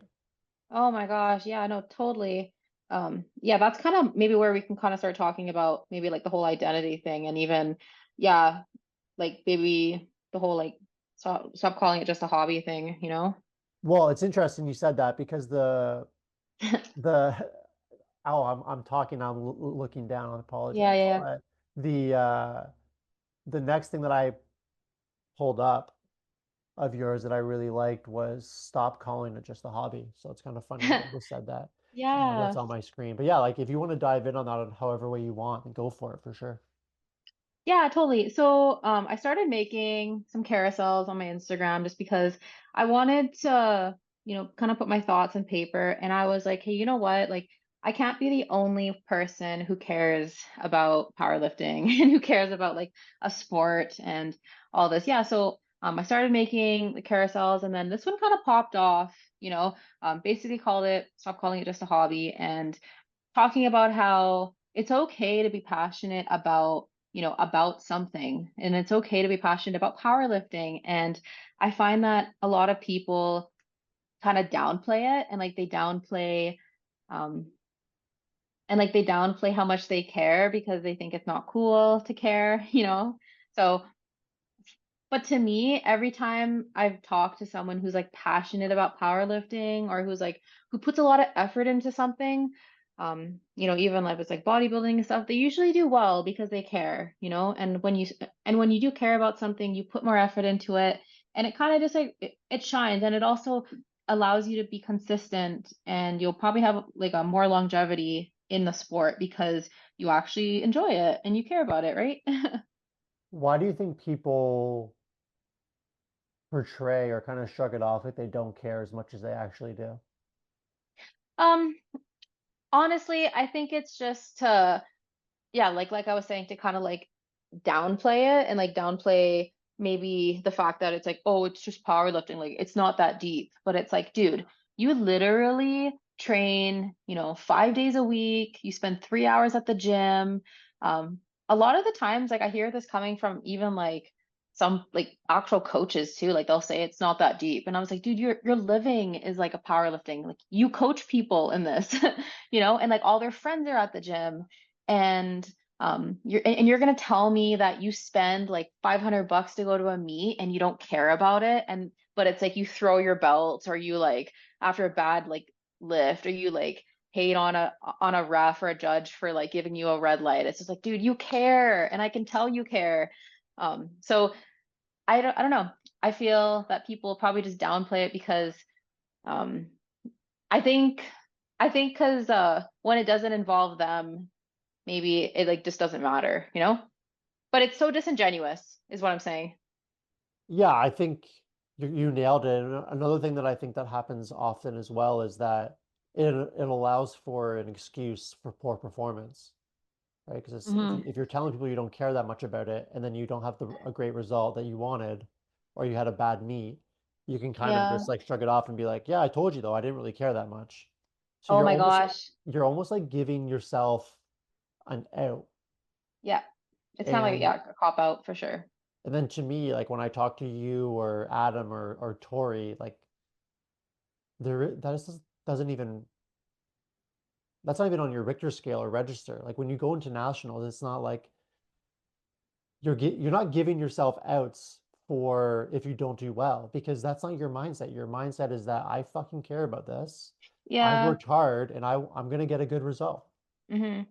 I think too, it's just like, yeah, like, so a lot of times too, I kind of like what you're saying along the lines of if if they didn't do well, then yeah, it is like a cop out. But like, you know, maybe the whole like identity thing where it's like we do feel a lot of tension, and we do feel because our identity is tied so heavily on the sport that like you know, it kind of protects them from judgment in a way if they don't do well, you know? So if they end up like failing, they're just like, oh, I didn't care anyways, or it's just like, oh, I didn't even try, or it's just like blah blah, It right? protects them from judgment.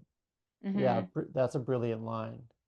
Yeah, Yeah. because and even though a lot of people are like, oh, like I don't really care what people say, it's like I know you do. Like in some aspect, you know, I've definitely learned to like not really care about, you know, like if people like me, you know, like people like I'm gonna meet my people, and people are gonna resonate with me. And a lot of people resonated with that post because they saw it in themselves, right? But like a lot of people aren't gonna resonate with it, and that's okay. Like that's fine, you know? So you don't have to be passionate like everyone else, you know what I mean? But I think I think if you are the type of person who is passionate, like you should definitely surround yourself around people who are as well, because your environment really impacts you and it really shapes you, and it could really like either harm you like in the sport, or it can help you go further. Yeah, 100%. And yeah, I've never enjoyed or appreciated people that, yeah, give themselves outs or they try to do things like you just nailed it with like the judgment piece, right? Where Hmm. if you decide to step on that platform Hmm. and compete, you're going to be judged. There's literally Yeah, three judges in the yeah, sport alone. Like it's going to happen. People are going to it judge you is. anyways. So I think that you can't avoid being judged. So yeah, I agree with you. I think that it's a really bad way of thinking and it's not really Hmm. advantageous to performing. And also, like you just said, like, I don't know about you, but I don't want to be around people that are like that. It just seems like a Oh, shitty way of 100%. living. Yeah, honestly, one of my mottos, like or like quotes that kind of like live by too, and it's just like really like resonating with like how I think right now. It's just like not everyone is going to like you, but not everyone matters. You know, like not everyone's gonna have the same impact on you, or like it doesn't matter if like everyone doesn't like you, right? If you continue showing up for yourself, then then that should be like enough, right? Like, do you like who you are? Do you like who you're becoming?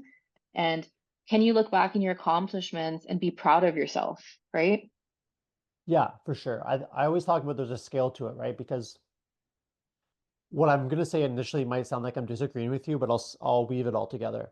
Is if you are a coach, it is Hmm. very important that your athletes like you. Like it's super important that Yeah. they like you. So Or obviously, respect you. Yeah. or respect you, yeah. So you have to adapt and adjust and work through that relationship because that's an Hmm. important relationship.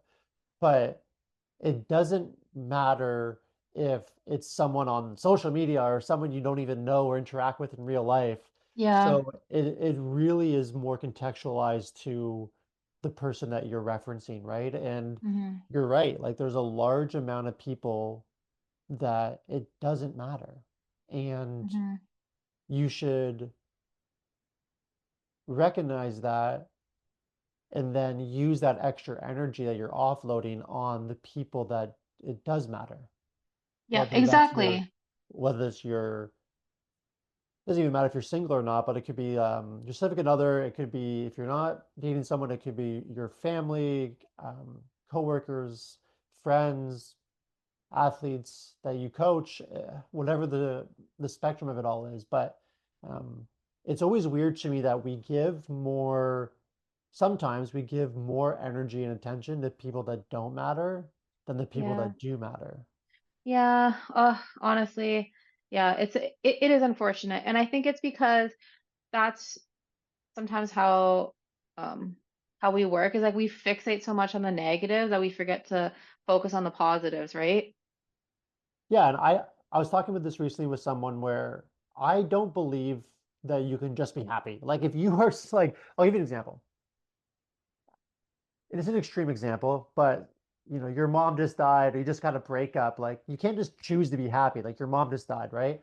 Um, but a lot of times in life, like you can choose, it's easier to choose optimism than happiness, right? It's hard Hmm. just to be happy sometimes, but you can still look at, maybe not your mom dying, but you can still look at a situation in your life like sports or athletics or missing a rep, and you can switch from pessimism to optimism pretty quickly, right? Where it's hard to just go from being in a negative mood about missing a lift to a super happy mood like this. Ooh, But yes, in terms 100%. of, but do you know what I mean? Like, sorry, I guess like using the mom dying thing is a really shitty example. So whatever. I'm not gonna edit that out because it's okay for me to look silly on here. But um, it's much easier, like I said, to go from pessimism to optimism than it is from going from a bad mood to a good mood. And yeah, being happy might follow being optimistic, but I think Hmm. looking at something with optimism can be an instantaneous Yeah. process. Oh, So why wouldn't 100%. you choose it? Yeah, like it kind of resonates a lot with the post that I actually made like a couple days ago. It was it, I don't know if you had read it yet, but basically it was like the letter I wrote to myself on competition day, and and like one of them was about kind of turning down your like your warrior level down in a way. So it's a lot easier to go from, you know, a 4 to like a 7 out of 10 than it would be to go from like a 10 down to a 4. Because it's like when your level of arousal is already so high, it's really hard to like pull back, you know. But if you're like calm, cool, and collected, just like focused, um, it's easy to hype yourself up, you know, with like music or salts or whatever. But it's just like sometimes it's just better to be chill. And I think that's like the mindset I had going into nationals too, is one, like surrendering the outcome, and then like two, like just being able to actually focus on how you're feeling and being self-aware of that, and then knowing yourself as a lifter, right? Yeah, and on that post too, talking about like slowing everything down and Yeah. yeah, I think it's important. And I guess talking about segueing a little bit into like the arousal piece, I find it's a very interesting topic. Hmm. And what we do know for sure is that there is a certain amount of arousal that people perform best at. Now, it might be a little bit different for each person, but you can't be going into nationals and stepping on the platform and being zero arousal like you're sitting on the couch. Yeah, no, no. You have to Like have like a you gotta have level where it's just something. like, yeah, yeah, yeah. No, totally. Like But where you're there, like, you can't also though, if you're at a 10, oh, it's hard. you're gonna also not perform at your best. Like there is Probably a not. there is an amount of arousal that you need to perform well, but also Yeah. this, like I said, at the same, like you just said, like there is a it's a spectrum, right? So you can tip over as well. And you nailed it. It's a lot easier to create arousal and hype than get rid Hmm. of it. Yep. And And no, for sure. Yeah, because for me, if I'm like way too, if my level of stimulus is way too high during a meet, it's just like you like forget about your cues, you kind of forget about where you are, you like you can't like everything kind of goes out the window, and then it's just like you forget how to brace, or you like run to the bar, you like speed things up, and it's just like no, guys, like you're training for literally months, if not years, for this competition, and then you could really like throw off your whole day with being way too hyped up or like not being in the moment, because like I said, you kind of forget about like your cues, you forget to visualize. Sometimes you forget like, oh, which knee sleeve do I put on first? Stuff like that. And it's just like you should be like walking through those things step by step every time. Like I treat every single training day like as if I'm gonna be like stepping on like on the platform because it's so important like and when I was at nationals and when I was like on the platform I took my time. It's like you have 60 seconds, no one's rushing you, right? Unless you're doing like equipped you kind of got to get set up. 60 seconds isn't a lot of time for equipped lifters but like if you're just doing like unequipped and you're just like going to the bar, it's like calm, be calm. Like if it doesn't feel good like when you unrack it, like you could re-rack it, right? If they haven't given that down command. Um, so you just gotta like take your time with it. no, for sure. And I think a lot of the powerlifting culture, because you got into it in 2018, I got into it, I Hmm. think, in 2014. And obviously the sport has grown tremendously. But during those times, 8 to 14 years ago, just say, a lot of the powerlifting culture was backslaps, screaming, yelling. Yeah. Like those are the videos you saw. And that kind of created that culture piece around it, which is fine, Hmm. I guess. Like it is what it is. But when you look at human performance, most people are not going to perform at their best if they're freaking out or they're at 10 out of 10 arousal. No. And yeah, sure, can we play semantics? And there's some athletes that do better that at that level of intensity. Got it. But if you're looking at every 100 powerlifters at nationals, I would argue that there is very few that would perform at their best if they were like 9 or 8 out of 10 arousal or hype. Like Hmm. it's like you just said, like you forget cues, you rush the process. Like you've probably seen it, but I've seen at meets where people forget to put their fucking belt on when they go onto the platform because they Yeah. I'm because they're like, so like jacked up to get out there, they forget. It's like holy shit, dude. Like yeah, you're not even focused on the lift. You're just focused yeah. on your focus actually becomes on being hyped than being on the lift. Yeah. Yeah, no, for sure. And I think a lot of it too has to do, I don't know, even with the environment, because I could totally see like the appeal where, you want people to be like yelling at you. You want people to be like screaming in your face. But like I honestly like if like I train like between like the hours of like 12 p.m. to like 2 p.m. So it's like usually pretty quiet at the gym. It's nice, like on specific days I'll have like obviously spotters for like squatting, but like when I'm deadlifting, especially when I'm pulling sumo, like people think that I'm just like a slow puller, but I'm like, dude, I'm literally building up tension at the bottom because if I rush my sumo at the start, I'm not going to lock this out, you know? So it's like if I'm taking 10 seconds at the bottom and I'm just like building tension, like, you know, obviously at the comps, people want to yell because, you know, they're trying to like, you know, support you and stuff, but um, like I'll get there, I'll lock it out, you know? It's just like I don't need all this extra stimulus and stuff. And like honestly on my third squat and stuff like that I helped a lot because I really didn't think I was it was moving on that. But yeah, I think you just have to also understand the type of athlete you are, right? And really um if you have to like really learn to just like quiet the world and just like stick to your cues. And then I remember just wanting to hear my handler Danny, like I just wanted to like hear her voice. I gave her cues. I was like, hey, I am just going to be listening for your voice. I need you to say these specific things to me.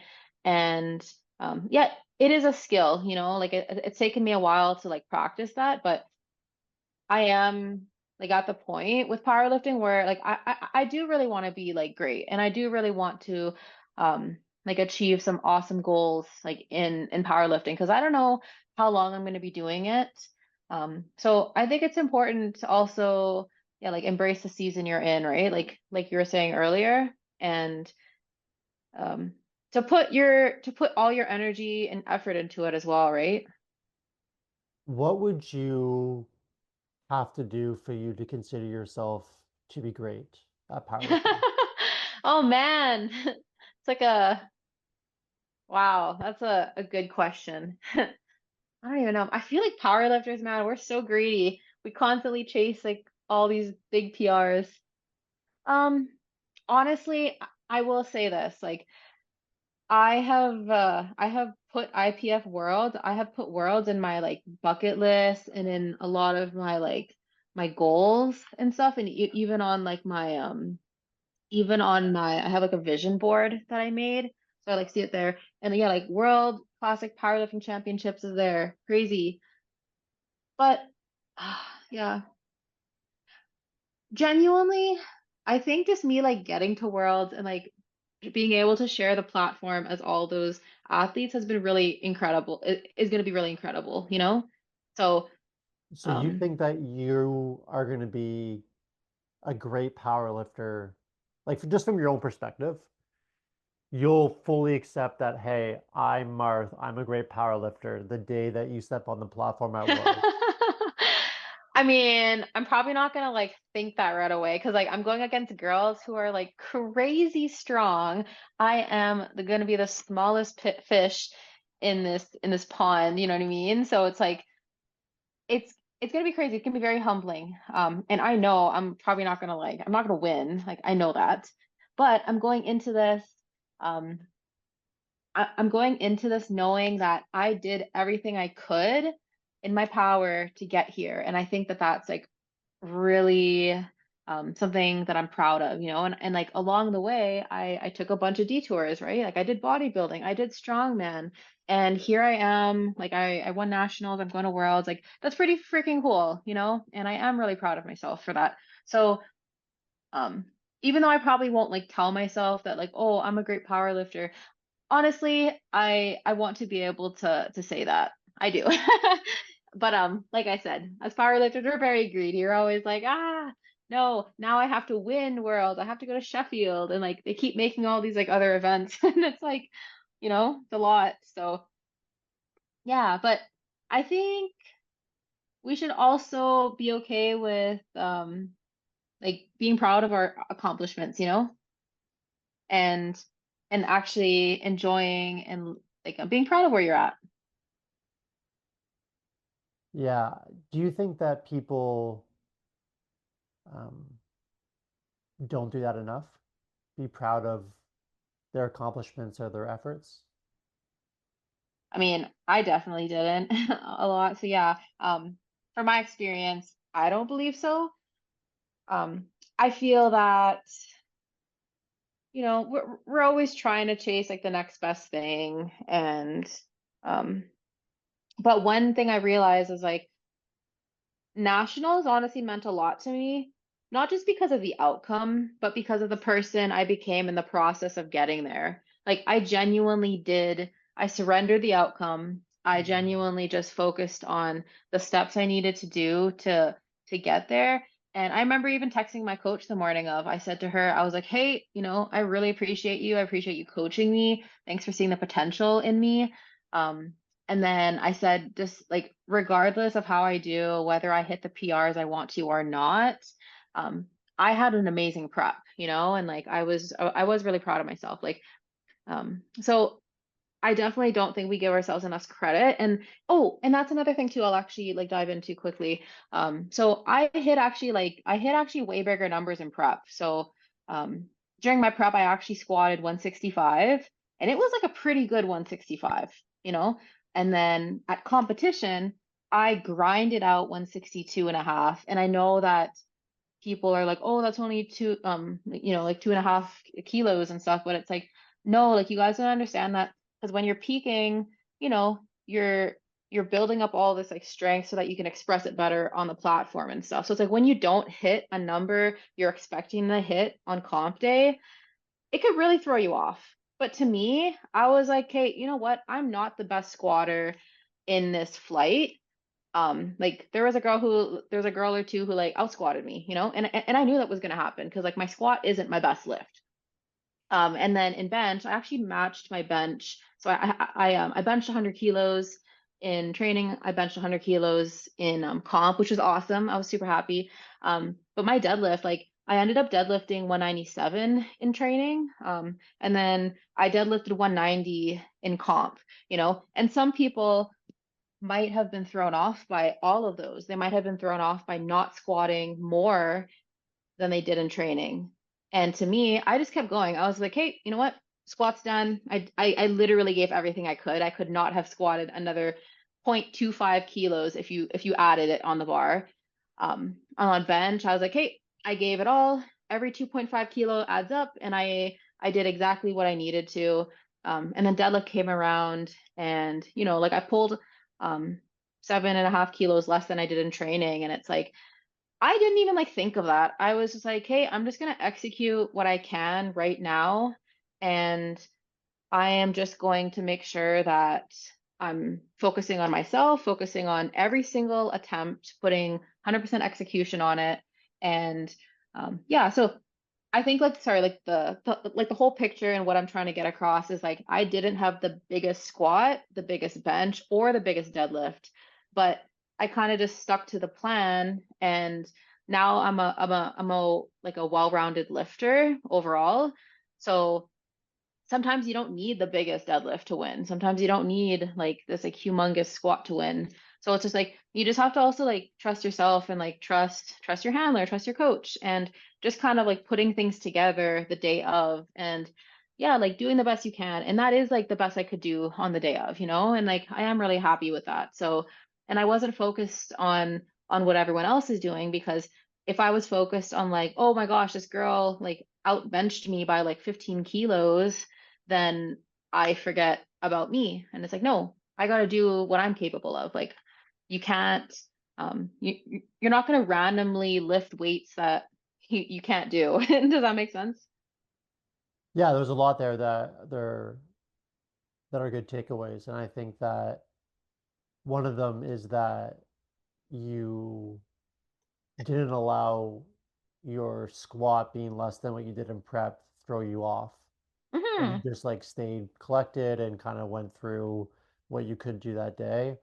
Um, and I think it's smart, right? Because your coach's job is to dictate what's on the bar. And in the sport of powerlifting, once you get down to deadlifts, there can be a lot of moving numbers around and placeholders Hmm. and changing attempts. But you, as the power lifter, I think it's super important to just focus on the lift and your performance and your being in the right headspace, and not being too deterred what other people are doing. Because, like you said, yeah, someone might have a freaky good bench, but you can't control that. What you can Yeah. control is benching 100 and moving on to the next lift. And Hmm. I will post that. at some point I will post that squat because that was that was a fucking hell of a Dude, lift. oh my You gosh, you almost, it looked crazy. like you almost died. I And felt my soul leave my body. I did. that was crazy. You know what's interesting though is when I'm talking to you, like I don't think you have any demons. Like I'm just trying to figure out like where you're pulling this from because for you to be able to get through that squat, typically when I'm talking to people that are doing things like that, like they have this crazy story or some traumatic, huge event that happened in their life that they can pull Yeah. from. And Mm. Oh, I do you have those. you do? Okay, got it. Okay, cool. And by Yeah, the way, I I'm not mean, asking you to no, no, totally. like go into details about those Yeah, stories, but yeah. I'm just curious of like, yeah, are you pulling from that to get through those moments or Yeah, honestly, oh yeah. Also too, like we're totally cool to go over time if you want. Like we could talk as like long as you want to. That's fine. yeah, Yeah. no, Yeah. okay, cool. No, whatever. It's all good. So what I do is once we get to the 2 hour mark, which is 10:45, Mhm. I kind of just like shared it out. But if the conversation is flowing like this, Yeah, yeah, I feel like it's going pretty it's on a good tangent, so I'm cool to yeah, we'll keep continue, flowing. yeah. Like, I don't want to Yeah. fuck up the process, so Yeah. I can keep flowing for whatever. Yeah. Honestly, yeah, like I definitely do have like internal stuff that I like pull from for sure. And I think the biggest thing is honestly like younger Marthe. Like younger Marthe was really insecure, not confident in herself and her abilities. She always was like seeking approval from others, very like people pleasing. She didn't really believe in herself. Um, and I remember just like I guess I always remember like never really having that kind of like confidence in myself or my abilities. So it wasn't honestly until like probably the past like year and a half that I started to really like see my worth and like see my accomplishments. I was like, wow, Marth, like you did this. Like you're doing some cool things. And like genuinely, because even me going from bodybuilding to powerlifting and like crushing it at Westerns, I was like, wow, Marth, like you did that. And then yeah, to do bodybuilding, I think that even takes like some grit, like to get to that level of like leanness. And I definitely do find myself just like because I worked so hard to get here, and I think that when I'm like lifting, like especially during that squat, like I don't know exactly where it came from, but I just remember telling myself like I'm not giving up on this. Like I'm going to give everything I got because I knew that squat, like I knew I wasn't going to have the biggest squat, but I was also going to put my all into it because every single kilo adds up. And even though it was only 2.5 kilos, um, like I worked so hard for it, and I'll leave knowing that like I left it all on the table.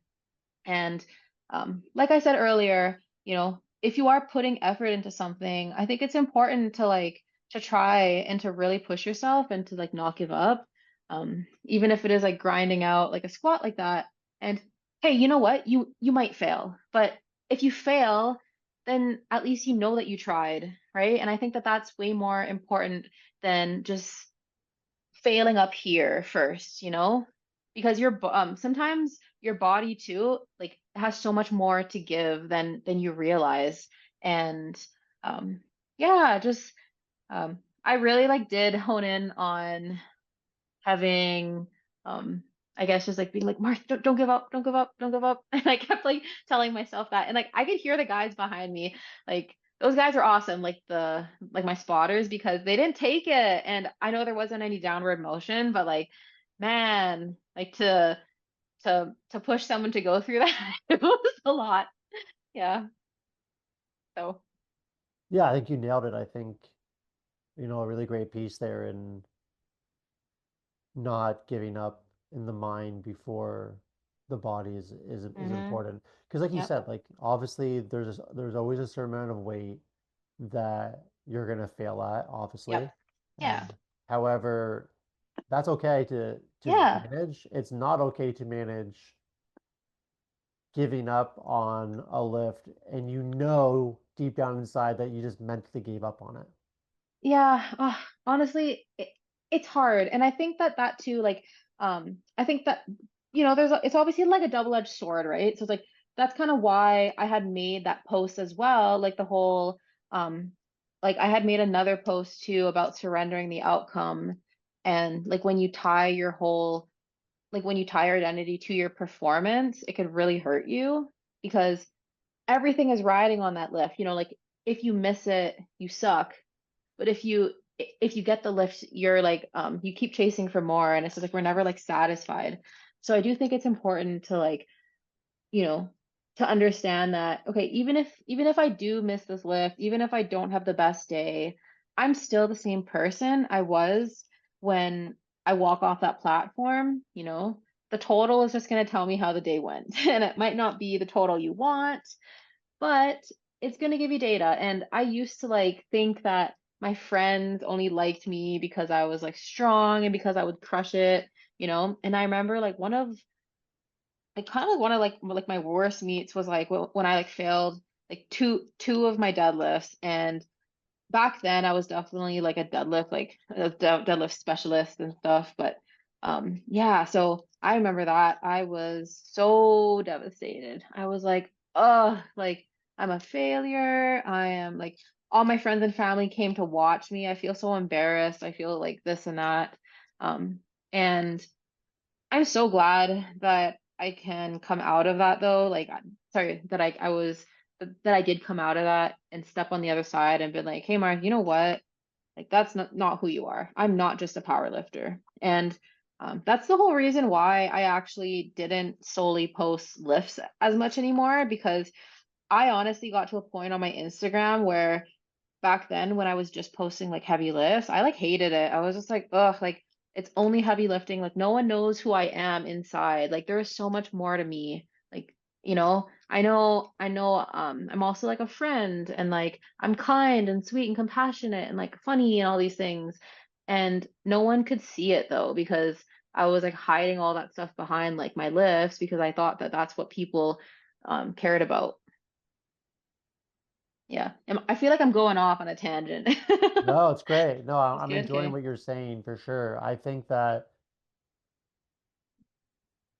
you, yeah, you make a lot of sense to me, and I think what you're saying is going to be super helpful. And I was confident going into this conversation that you were the right person to select to be on this podcast. And through the conversation and where we are now, it's more um, conclusive or evident that it was the right choice. So, and I'm not Hmm. just trying to pat myself on the back for picking the right person, No, but no, for sure. um, Yeah. yeah, no, I agree with a lot of what you're saying. And I think that Yeah. the people that matter to you the most won't, not that they don't care, but they're not going to care enough about you having a bad performance that's going to affect the dynamic or relationship, right? So, yeah, I Dude, think right? I think that you're right about that. And I don't think pressure is a privilege. I think it's an illusion, right? Yeah. And I think pressure is an illusion because we associate whatever is causing us to feel pressure to the opinions of others. Oh my And gosh, yeah. the people who actually matter and the opinions that we should care about don't actually care about that much if we don't perform well. So I Yeah. think pressure is an illusion Hmm. and it's a choice.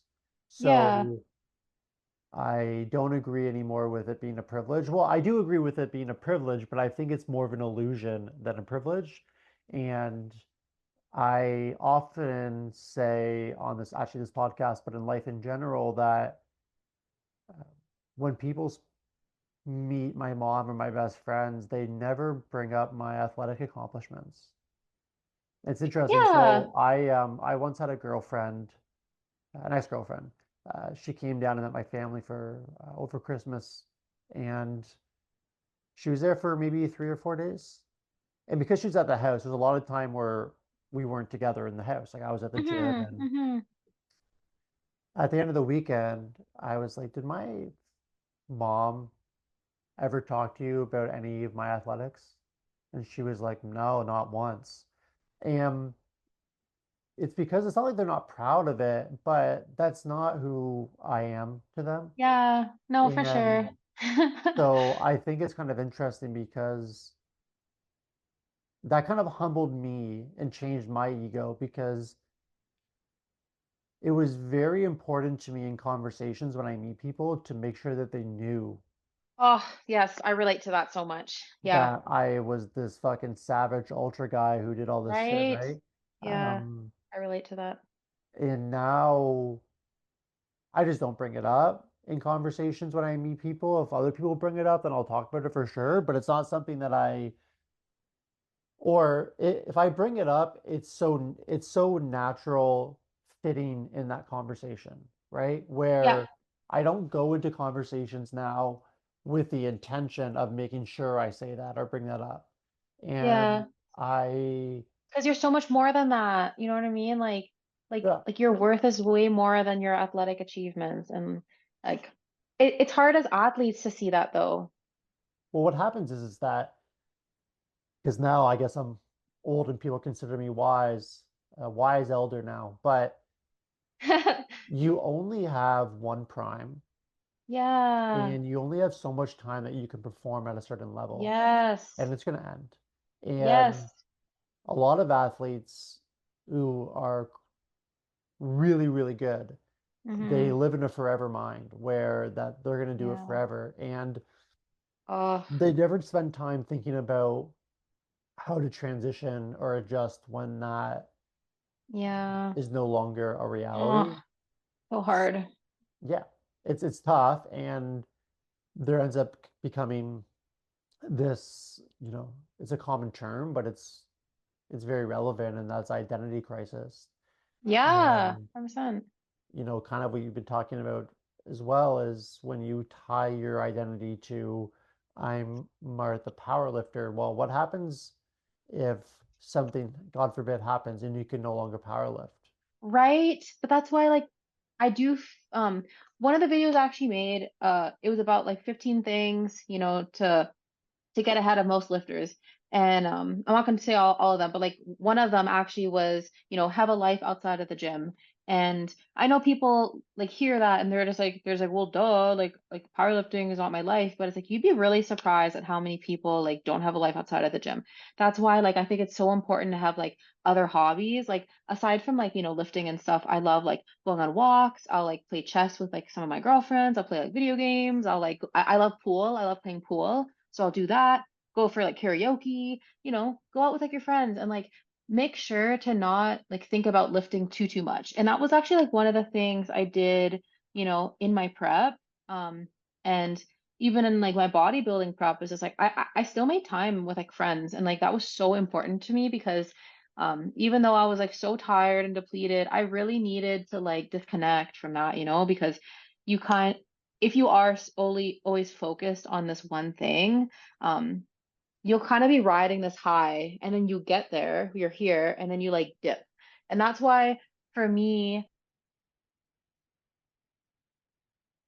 when I started working with my new coach, she was like the one to kind of tell me like, hey, like I want you actually taking a week off. So after our first week after my first meet back in Westerns, she was like, hey, take a week off. And I was just like, what? Like, no, I want to go to like the gym. It's just like I like going to the gym. And then she's like, no, like I want you actually like disconnecting and disassociating from it. And then I did do that. And like I went out last week in St. John's. I explored, did a bunch of stuff, but like now this week when I got back to it, I was just like so pumped to be back. It felt so good and I kind of gave my body like time to like miss the gym. You know what I mean?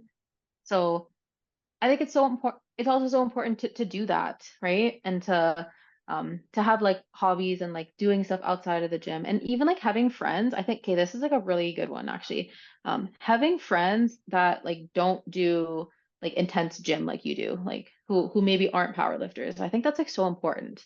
Like a lot of I probably say like most of my friends lift weights, but then I have friends who like maybe lift weights and like who who go for more for like, like health and like lifestyle and stuff, right? Which is good. Like you should definitely like work out. But then I also have friends who like don't lift weights at all and they have like other sports. Like maybe they're into like running or like they do other things. Or I'll I have like friends in like different different like associations, like maybe friends from like church or like friends from I don't know, like school or something. Things like that. Or like hanging out with like family. And it's really nice to not have to talk about the gym, and it's nice to not have to think about it. Does that make sense? Yeah, I think it's Yeah. important. One thing that I find interesting is the term isolation. Mm, And it's very common to see, people like Kobe Bryant and LeBron James and like Nike commercial videos and promotions. And yeah, these guys spent a lot of time in isolation for sure. hmm But I always remind people that LeBron has had the same, he's been dating Savannah since high school. hmm So he was never in isolation all the time. He had a girlfriend. And you know what I mean? So like Yeah. I think that we people think about isolation to an extreme. When you actually zoom out and look at a lot of really good athletes, none of them are this like isolate. Even like David Goggins, like he's one of the ones that people think of the most of being this like savage, isolated guy. But he's had two wives, but he's been married through his entire endurance career. So Yeah. there is this piece where the way that I kind of think about it is that if you're trying to be great, yes, Yes. you're going to have more isolation than most people because you're Yeah. going to be doing things that other people can't do. hmm And so that's going to be a lonely road for sure. Oh my gosh. Yes, it will be. But outside of that, hmm it doesn't have to be that way. And we No, it know this doesn't. now in the literature, right? But it's interesting because if you look at it, the worst thing for most people for their mental health and people that become very depressed is isolation. Yeah. And them getting out of the house and going to even just a Starbucks actually lifts their mood, but they don't want to be around anyone. Of course, you don't want to be around anyone because you're depressed. You want to be isolated. You want to be alone, but it's Yeah. bad for you. So this whole like concept of isolation, the way that I describe it is more of an and conversation. So what I mean in that is that isolation is a requirement to be great, but it's not an absolute. Your whole Yeah. life is an isolation. So there's isolation when you're practicing your craft and meal prepping and reading and studying about the sport, but the and is that the other things that you're doing in your life are actually social. And I have had athletes where I've told them that, like, yo, you need to go be social. Yeah. No, for sure. Like Yeah, even to the that's really point where important. I've had times where not close to meets, but I've had times where I've told athletes to go out, like they were young in university. I was like, it's homecoming this weekend, go party. And I'm not saying I wouldn't Yeah. condone them getting like blackout drunk by any means, but it's like No. go have a few beers and Yeah. enjoy yourself. Like you have one Yeah. life, and at the end of the day, most people aren't going Yeah. to make a living off of powerlifting or coaching. So it's going to be crazy when you're 30. When I was talking to this guy, this is years ago, but I was like, Andrew, like when you're 35 and you're not powerlifting anymore, and you're an engineer, you're going to look back when you were 21 and you're going to be like, why the fuck didn't I go out for Queen's Homecoming?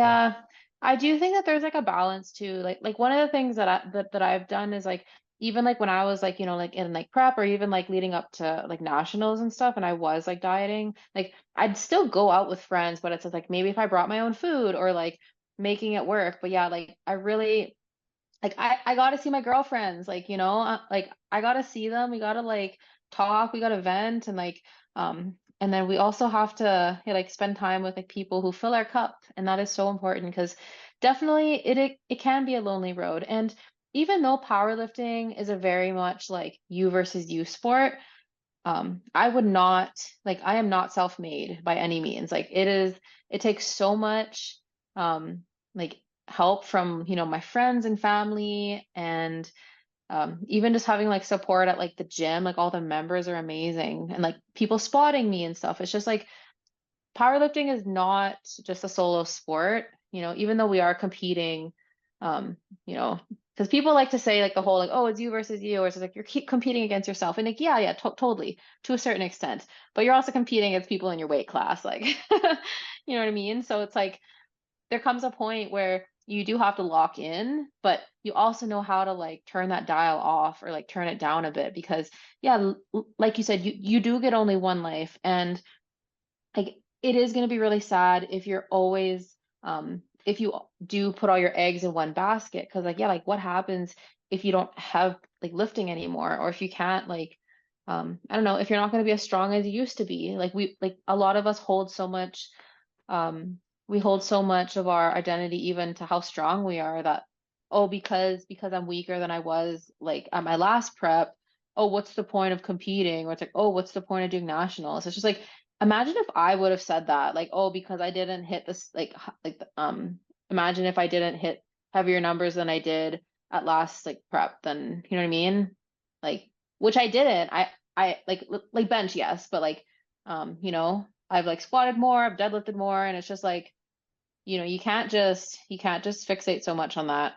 And it has to be healthy too, right? Because if you are always constantly making powerlifting this thing that takes away from your life, you're kind of creating that toxic environment for yourself, right?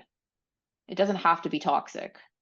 Yeah, and you nailed it. Like, imagine you didn't win a national championship because you didn't compete because you didn't hit better numbers than the previous prep on two of your lifts. Like, Yeah, when you like, actually like spell it out, it's pretty. It yeah. would be. I would consider you to be momentarily insane to think that, right? So, or to Yeah, accept you on that. 100%. So, Yeah. um, no, I think it's And people important. give up there. Yeah. Yeah, one of my motivations of this podcast is I'm aware that I have some pretty crazy resources and connections, but spending a lot of time around people from, like someone that I talk to every day is a Stanford aerospace scientist, like their ways of thinking or being are a lot different than what's portrayed of them on in like movies or social media of well, if you're this level of an athlete or scientist, like you're this way. But then when you actually hang out with these people, they're not like that at all. And a lot of people that I know that are very high level are very social. And Yeah. I think the one thing that I find with the word social is that we've attached our definition or ideology of social life being drinking and partying. And Yeah. that kind of creates the wrong, I wouldn't say message, but I get why people then would think that, oh, Mars can't be social because they're thinking partying, but no, like there's a lot to contextualize. It's a spectrum, and being social, like we've talked about a lot recently in this conversation, is way, way more important that for your performance than just being isolated all the time. Like you have to like as Yeah. social, we're humans. Like we've through evolution, like we being a part of a tribe, being part of Yeah. a some kind of collective, right? So I don't think that just being this like isolated, I don't know, warrior mindset Hmm. is going to be helpful for anyone. And yeah, sure, maybe some people can do better more isolated than others, but it I think is for the most so, part, it's like, yeah. yeah, all these, like anyone that I know, like there isn't a single person that's on this podcast or I've recorded episodes on that don't have a significant other or they don't go to church or they don't have a friend group that they hang out with regularly. It's interesting because one thought that I've had in more recent time was there are less people drinking now than ever before in North America. Hmm. And Gen Z drinks less than the other generations that are older than them. And Hmm. if you look at it from boomers all the way down, it was always that the newest generation drank a little bit more. and a little bit more and a little bit more. And Gen Z didn't just drop off to less than millennials. Gen Z dropped off to drinking less than everyone. And one of the things about it is that I find interesting is if you are just say in your young, low to mid 20s, staying at home every weekend and not going out and having even just like an occasional drink or two with your friends, I think is more harmful than consuming those two alcoholic drinks because you're isolating yourself from the world, right? So I think that you can take things too far. So I think that even an athlete, I think maybe a guy would be much better off going out and having just 2 beers every Saturday and being social with his friends and hanging out than not hanging out with anyone at all. So, um, yeah, I think it's super important. And it's a myth really, like this isolation thing. Um, Hmm. Oh, totally. And I think it's maybe it also has to do too, kind of along the lines of like, that's why I think it's good to have like hobbies outside of the gym too, and like not just fixate so much on, yeah, like lifting and stuff, because yeah, like you want to be like social and you want to be able to go out, but like doing other things that are going to fill your cup too, because if you're always like isolating yourselves, you kind of are stuck with like just your mind, and it's like sometimes it's good to, you know, like train with people who are stronger than you, and like also kind of bump ideas off of you. Like I definitely like grew a lot internally this year as well, and I do have a feeling it's just like the people that I spent my time with as well, you know? yeah, it's interesting So, because do you know who Abigail Schreier is? I'm not sure, no. She's um she's a psychologist that's written a few books, and I don't know if I wouldn't use the word polarizing, but some of her takes are maybe a little bit against, not against, but different than kind of mainstream psychology Yeah. um, thinking. But one of them is her opinion is that rumination is the number one um, cause of depression, Oh, yeah. and it's one of those things where you just talked about being inside your own head that when you're isolated and you're ruminating all the time, like I just don't think that's healthy. And I think there's a fine line between being introspective and developing and being and ruminating, right? Where Hmm. if you're sitting there every day just ruminating about your training sessions, like I think it's going to worsen your performance Hmm. acutely and long term. And it's interesting because when I did the all access promotion and podcast with Adam, I was like, man, this is getting really close to the meat. Is that like a problem? And he goes, no, not at all. I really focus on being distracted. And I was like, Hmm. what do you mean? You're so close to nationals where you have a chance of winning. And he was like, no, because if I'm not distracted, then I just sit there thinking about it all the time. And it just like, Hmm. it puts me in the wrong headspace or like kind of, I don't know, Yeah. let psych him out, but um, not where he wants Hmm. to be. And it made me kind of think of like, oh, that's kind of the opposite of what I thought someone like that would be doing. And it made me Yeah. really think about myself where, if I have a podcast coming up with like a fucking general of the military or something, like the worst thing I can do is probably sit there and just ruminate for 8 hours a day on it. Yeah, no, for sure. And I think like I I love what you're saying. We're yeah, like fixating on it, but I think a big thing is, there's going to be a time where you got to lock in. So obviously at comp, like you got to lock in, just think about comp. Like why I was so fixated on like, okay, during squats, you're only going to think about squats. You're not thinking about your bench or your deadlift.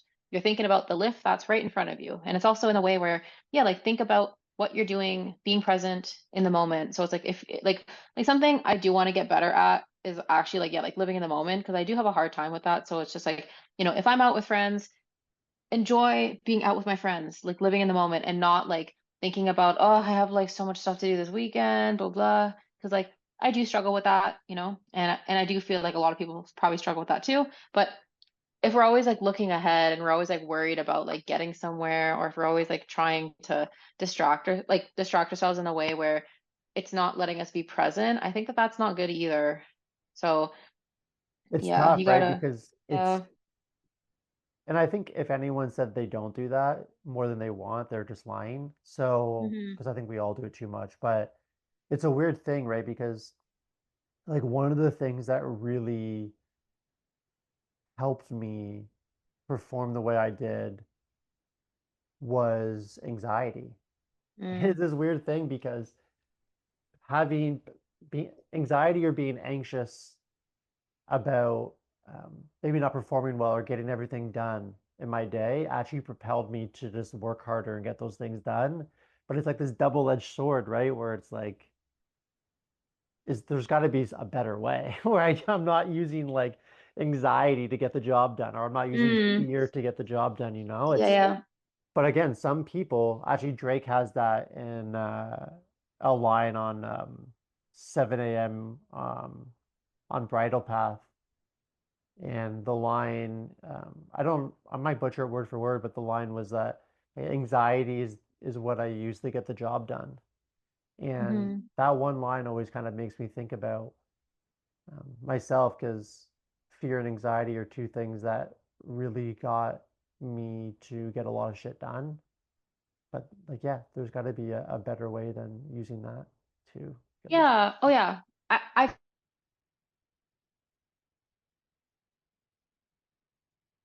feel like there should always be like a healthy outlet, generally like diving deep and trying to figure out like how you can kind of ground yourself, right? That's always gonna maybe it'll help like guide you.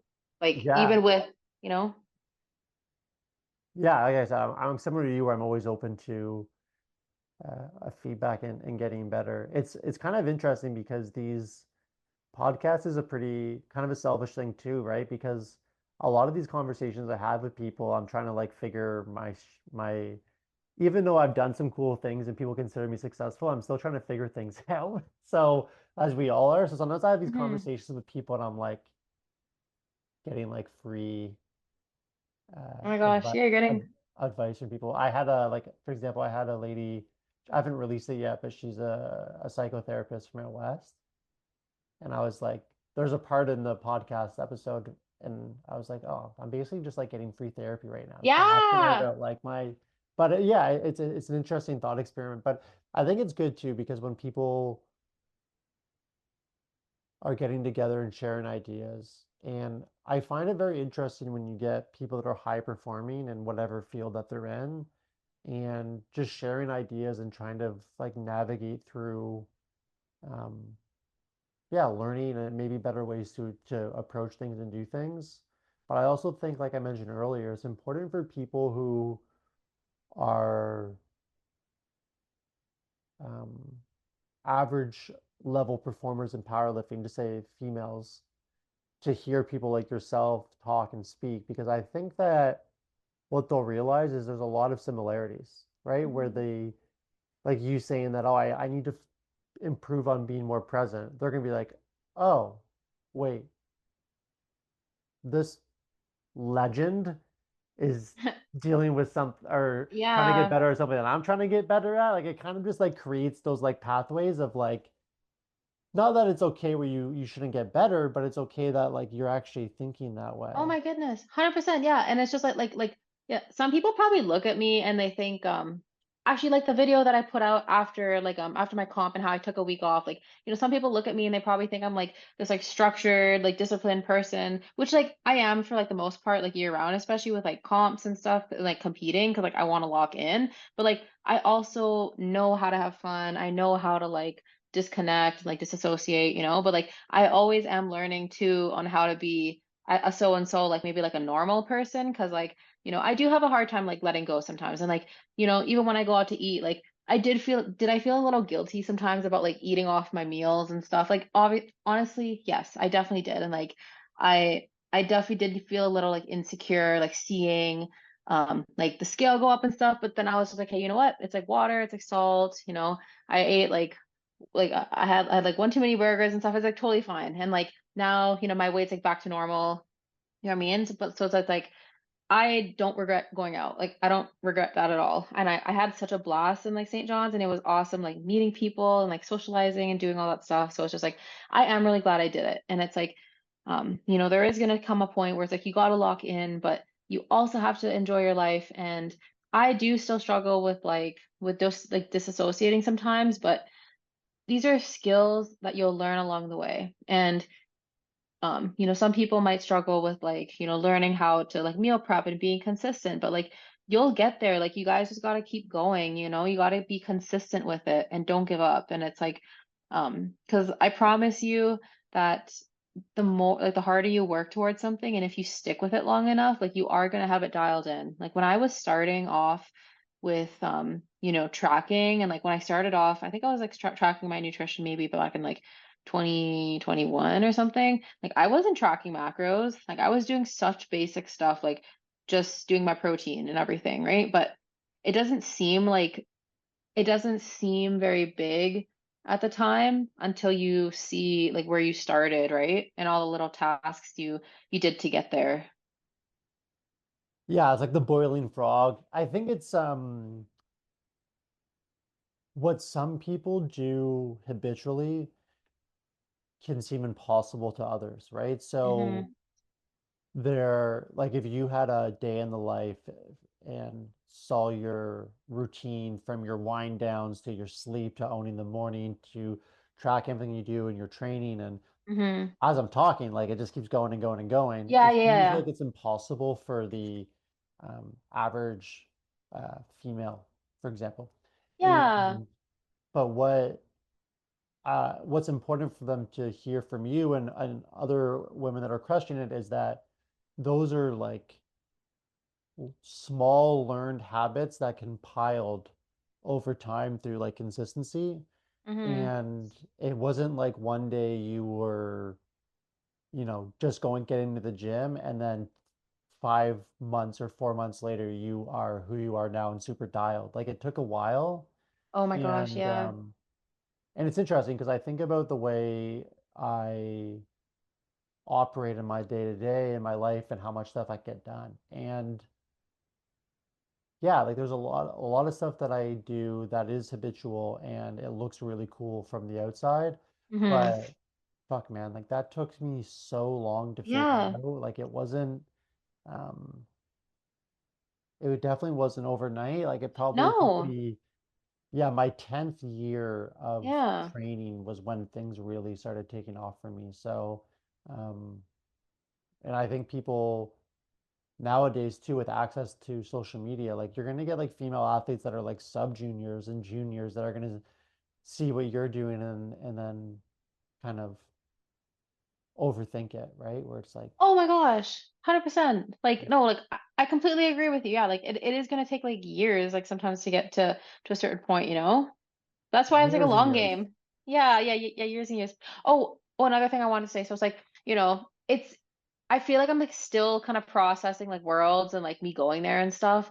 But like I think it's even cooler looking back at all the things I did to get here. So it's just like, like let's say like the cut from like 63 down to like 56, because that's like a pretty big cut. And it's just like it doesn't seem like much is changing yeah, like day to day and stuff, but then um like it's so cool like seeing how I just stuck to the plan, I remained consistent, and like that is where, it got me. And, I'm like proof that if you remain like faithful to the plan and you just like trust the process, that you will get there eventually. And it is easy to get like discouraged along the way, or like trying to navigate something, especially if you're like maybe an emotional lifter, right? To separate our emotions from something and maybe not make like rash decisions, like impulse decisions where it's just like I gotta cut out carbs, or it's just like I gotta like do this, I gotta do that, or I just can't cut a weight class. It's just not meant for me. It's just like, no, like it is. You just have to like push through that. Like, I feel like there's always going to be this like little bump you got to like kind of like go over first, and then it starts to get better, you know? Do you know who Stu Locke is? Yeah, yeah, Yeah, he's a good one where someone asked him what's the most important quality to have as an athlete yeah. and to be like really, really good. And Yeah. he said number one is emotional regulation. Oh my gosh, yes, yes, yes. I And love that. again, like we can all have different opinion on what number one, number two is, Yeah, yeah, big yeah. semantic game. That's But the huge. point being is that I think that for sure one of the most important things for an athlete is emotional regulation for sure. Yeah. Yeah, definitely. Because I kind of like what we were saying about the whole like like good days, bad days for training sessions. It's just like, okay, if you have like a bad training session, like, are you going to be able to like move past that? You know what I mean? Or are you going to be taking it with you to your next training session? You know, like, are you going to be like fixating on this like all week? Because if you are, you're probably not going to be able to like focus on your next session, and it's just like it's just going to like follow you. So yeah, it is a really hard skill though, you know, emotional regulation for sure. And like it is something you like learn, not just with like lifting, but like in other areas of life too, right? Like what do you do if you like you and like your like partner are like not doing well at home and stuff? It's just like are you going to be able to like, you know, go to work and still be good and like learn how to compartmentalize those things, right? So, yeah. And that's tough. It is tough, but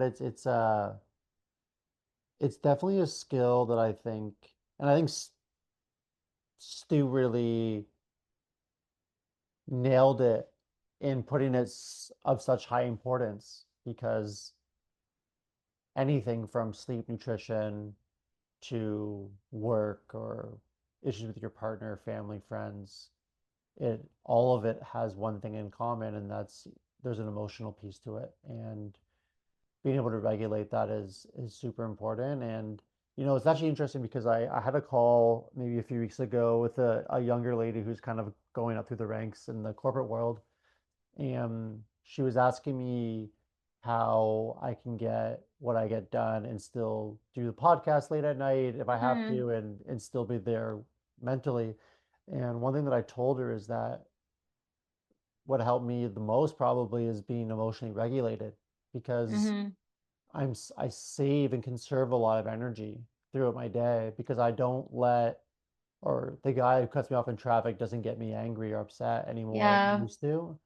And I just think that yeah, there's a lot of emotional energy and reactions to things that are necessary. And I definitely think anyone, sorry, can develop skills um, to manage that. And that's going to just conserve and save so much energy across your days, Mm-hmm. weeks, or years. Oh, 100%. Yeah. And like where you put your energy really matters too, because it could either drain you or it could like fill your cup, right? So making sure that you're like you're conserving enough energy like for yourself, but also not draining yourself. Like even if you can say yes to something, doesn't mean you need to, right? Like even though you are capable of something, doesn't mean you have to take on the world, right? Yeah,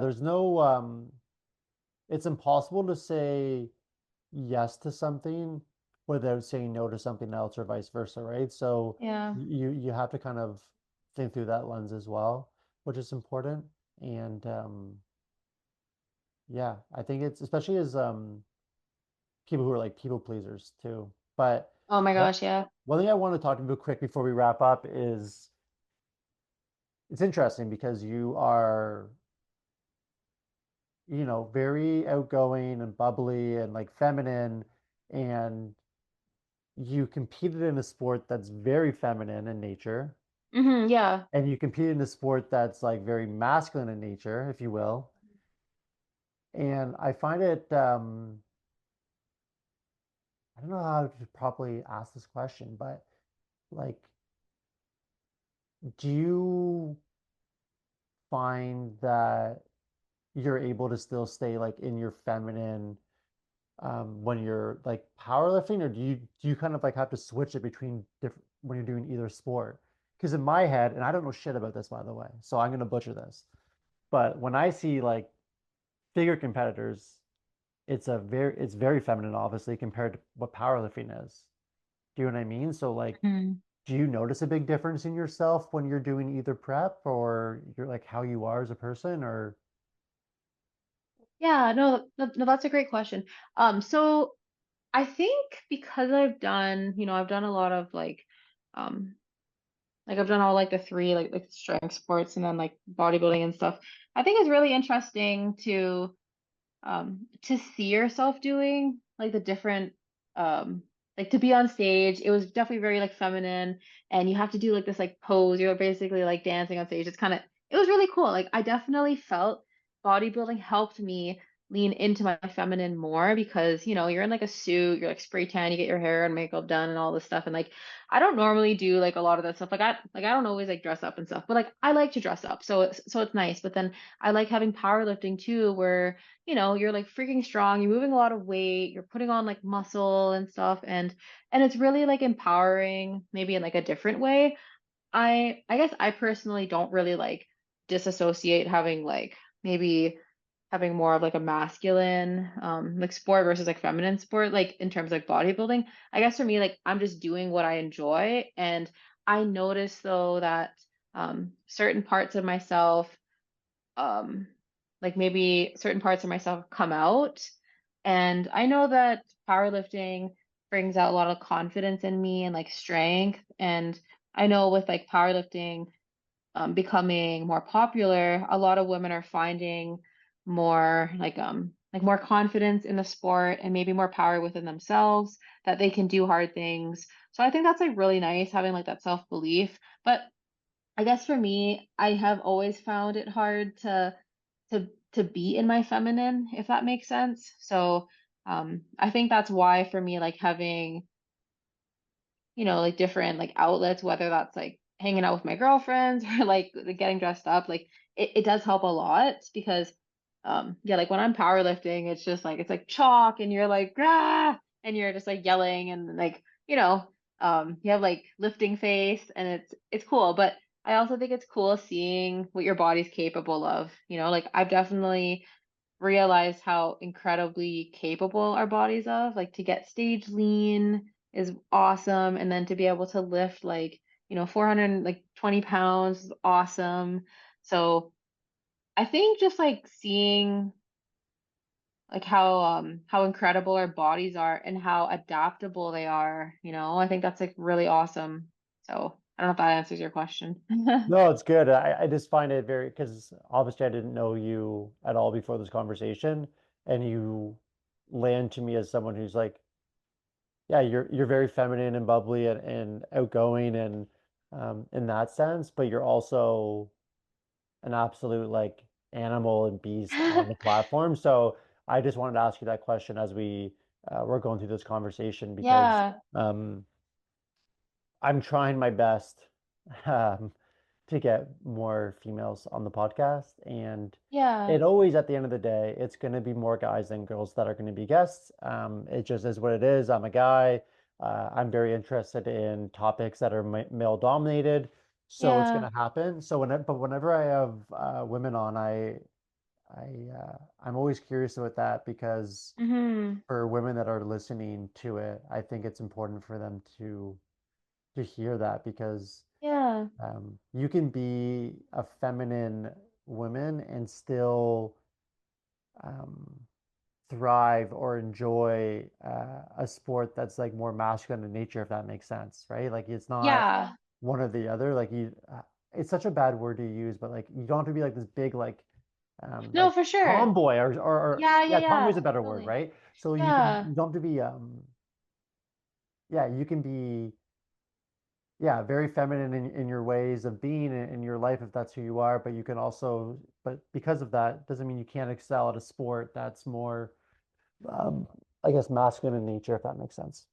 Yeah. And like for me, what I've actually found is just like to like it's kind of allowed me to even learn more about myself and how I do under pressure and how I do, with other competitors and like maybe how I do with like time with myself. And this is like, how do I do when I'm like, like cutting and like I'm so hungry and like having to deal with myself. So I feel like it teaches you more than like just about like, like the whole like leaning more into like your feminine. I think it also teaches you like how to be like how to learn about yourself, if that makes sense.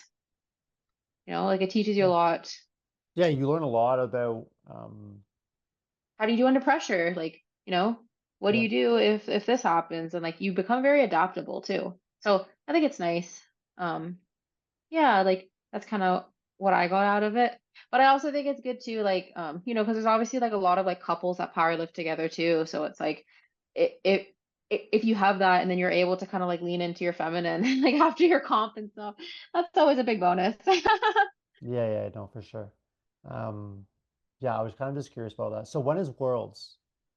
Worlds is in it's in June. I think it's like 12 weeks or so. It's like quick. I Okay. like just blinked and I'm like, I feel like I just competed. Where is Worlds this year? So they moved it to Lithuania, which is really nice. Got it. Sweet. Yeah. Yeah, like I think it was supposed to be in Dubai. It was supposed to be in Dubai, but then they moved it to Lithuania, which would be fun. So that'd be a good trip. Yeah, for sure. I think that's great. And then you're competing at the same weight class. Obviously, you can't move it. So, um, sweet. Yeah. No, this was a great conversation. I know we went over, Oh, that's okay. but I'm happy you were down for it because I feel like that was a very um really good spot in the podcast, and I would hate to end it on that topic because we were flowing pretty good Oh, at that totally. No, time. no. No, no. It was great. Yeah. No, I had a blast. It was awesome being able to talk.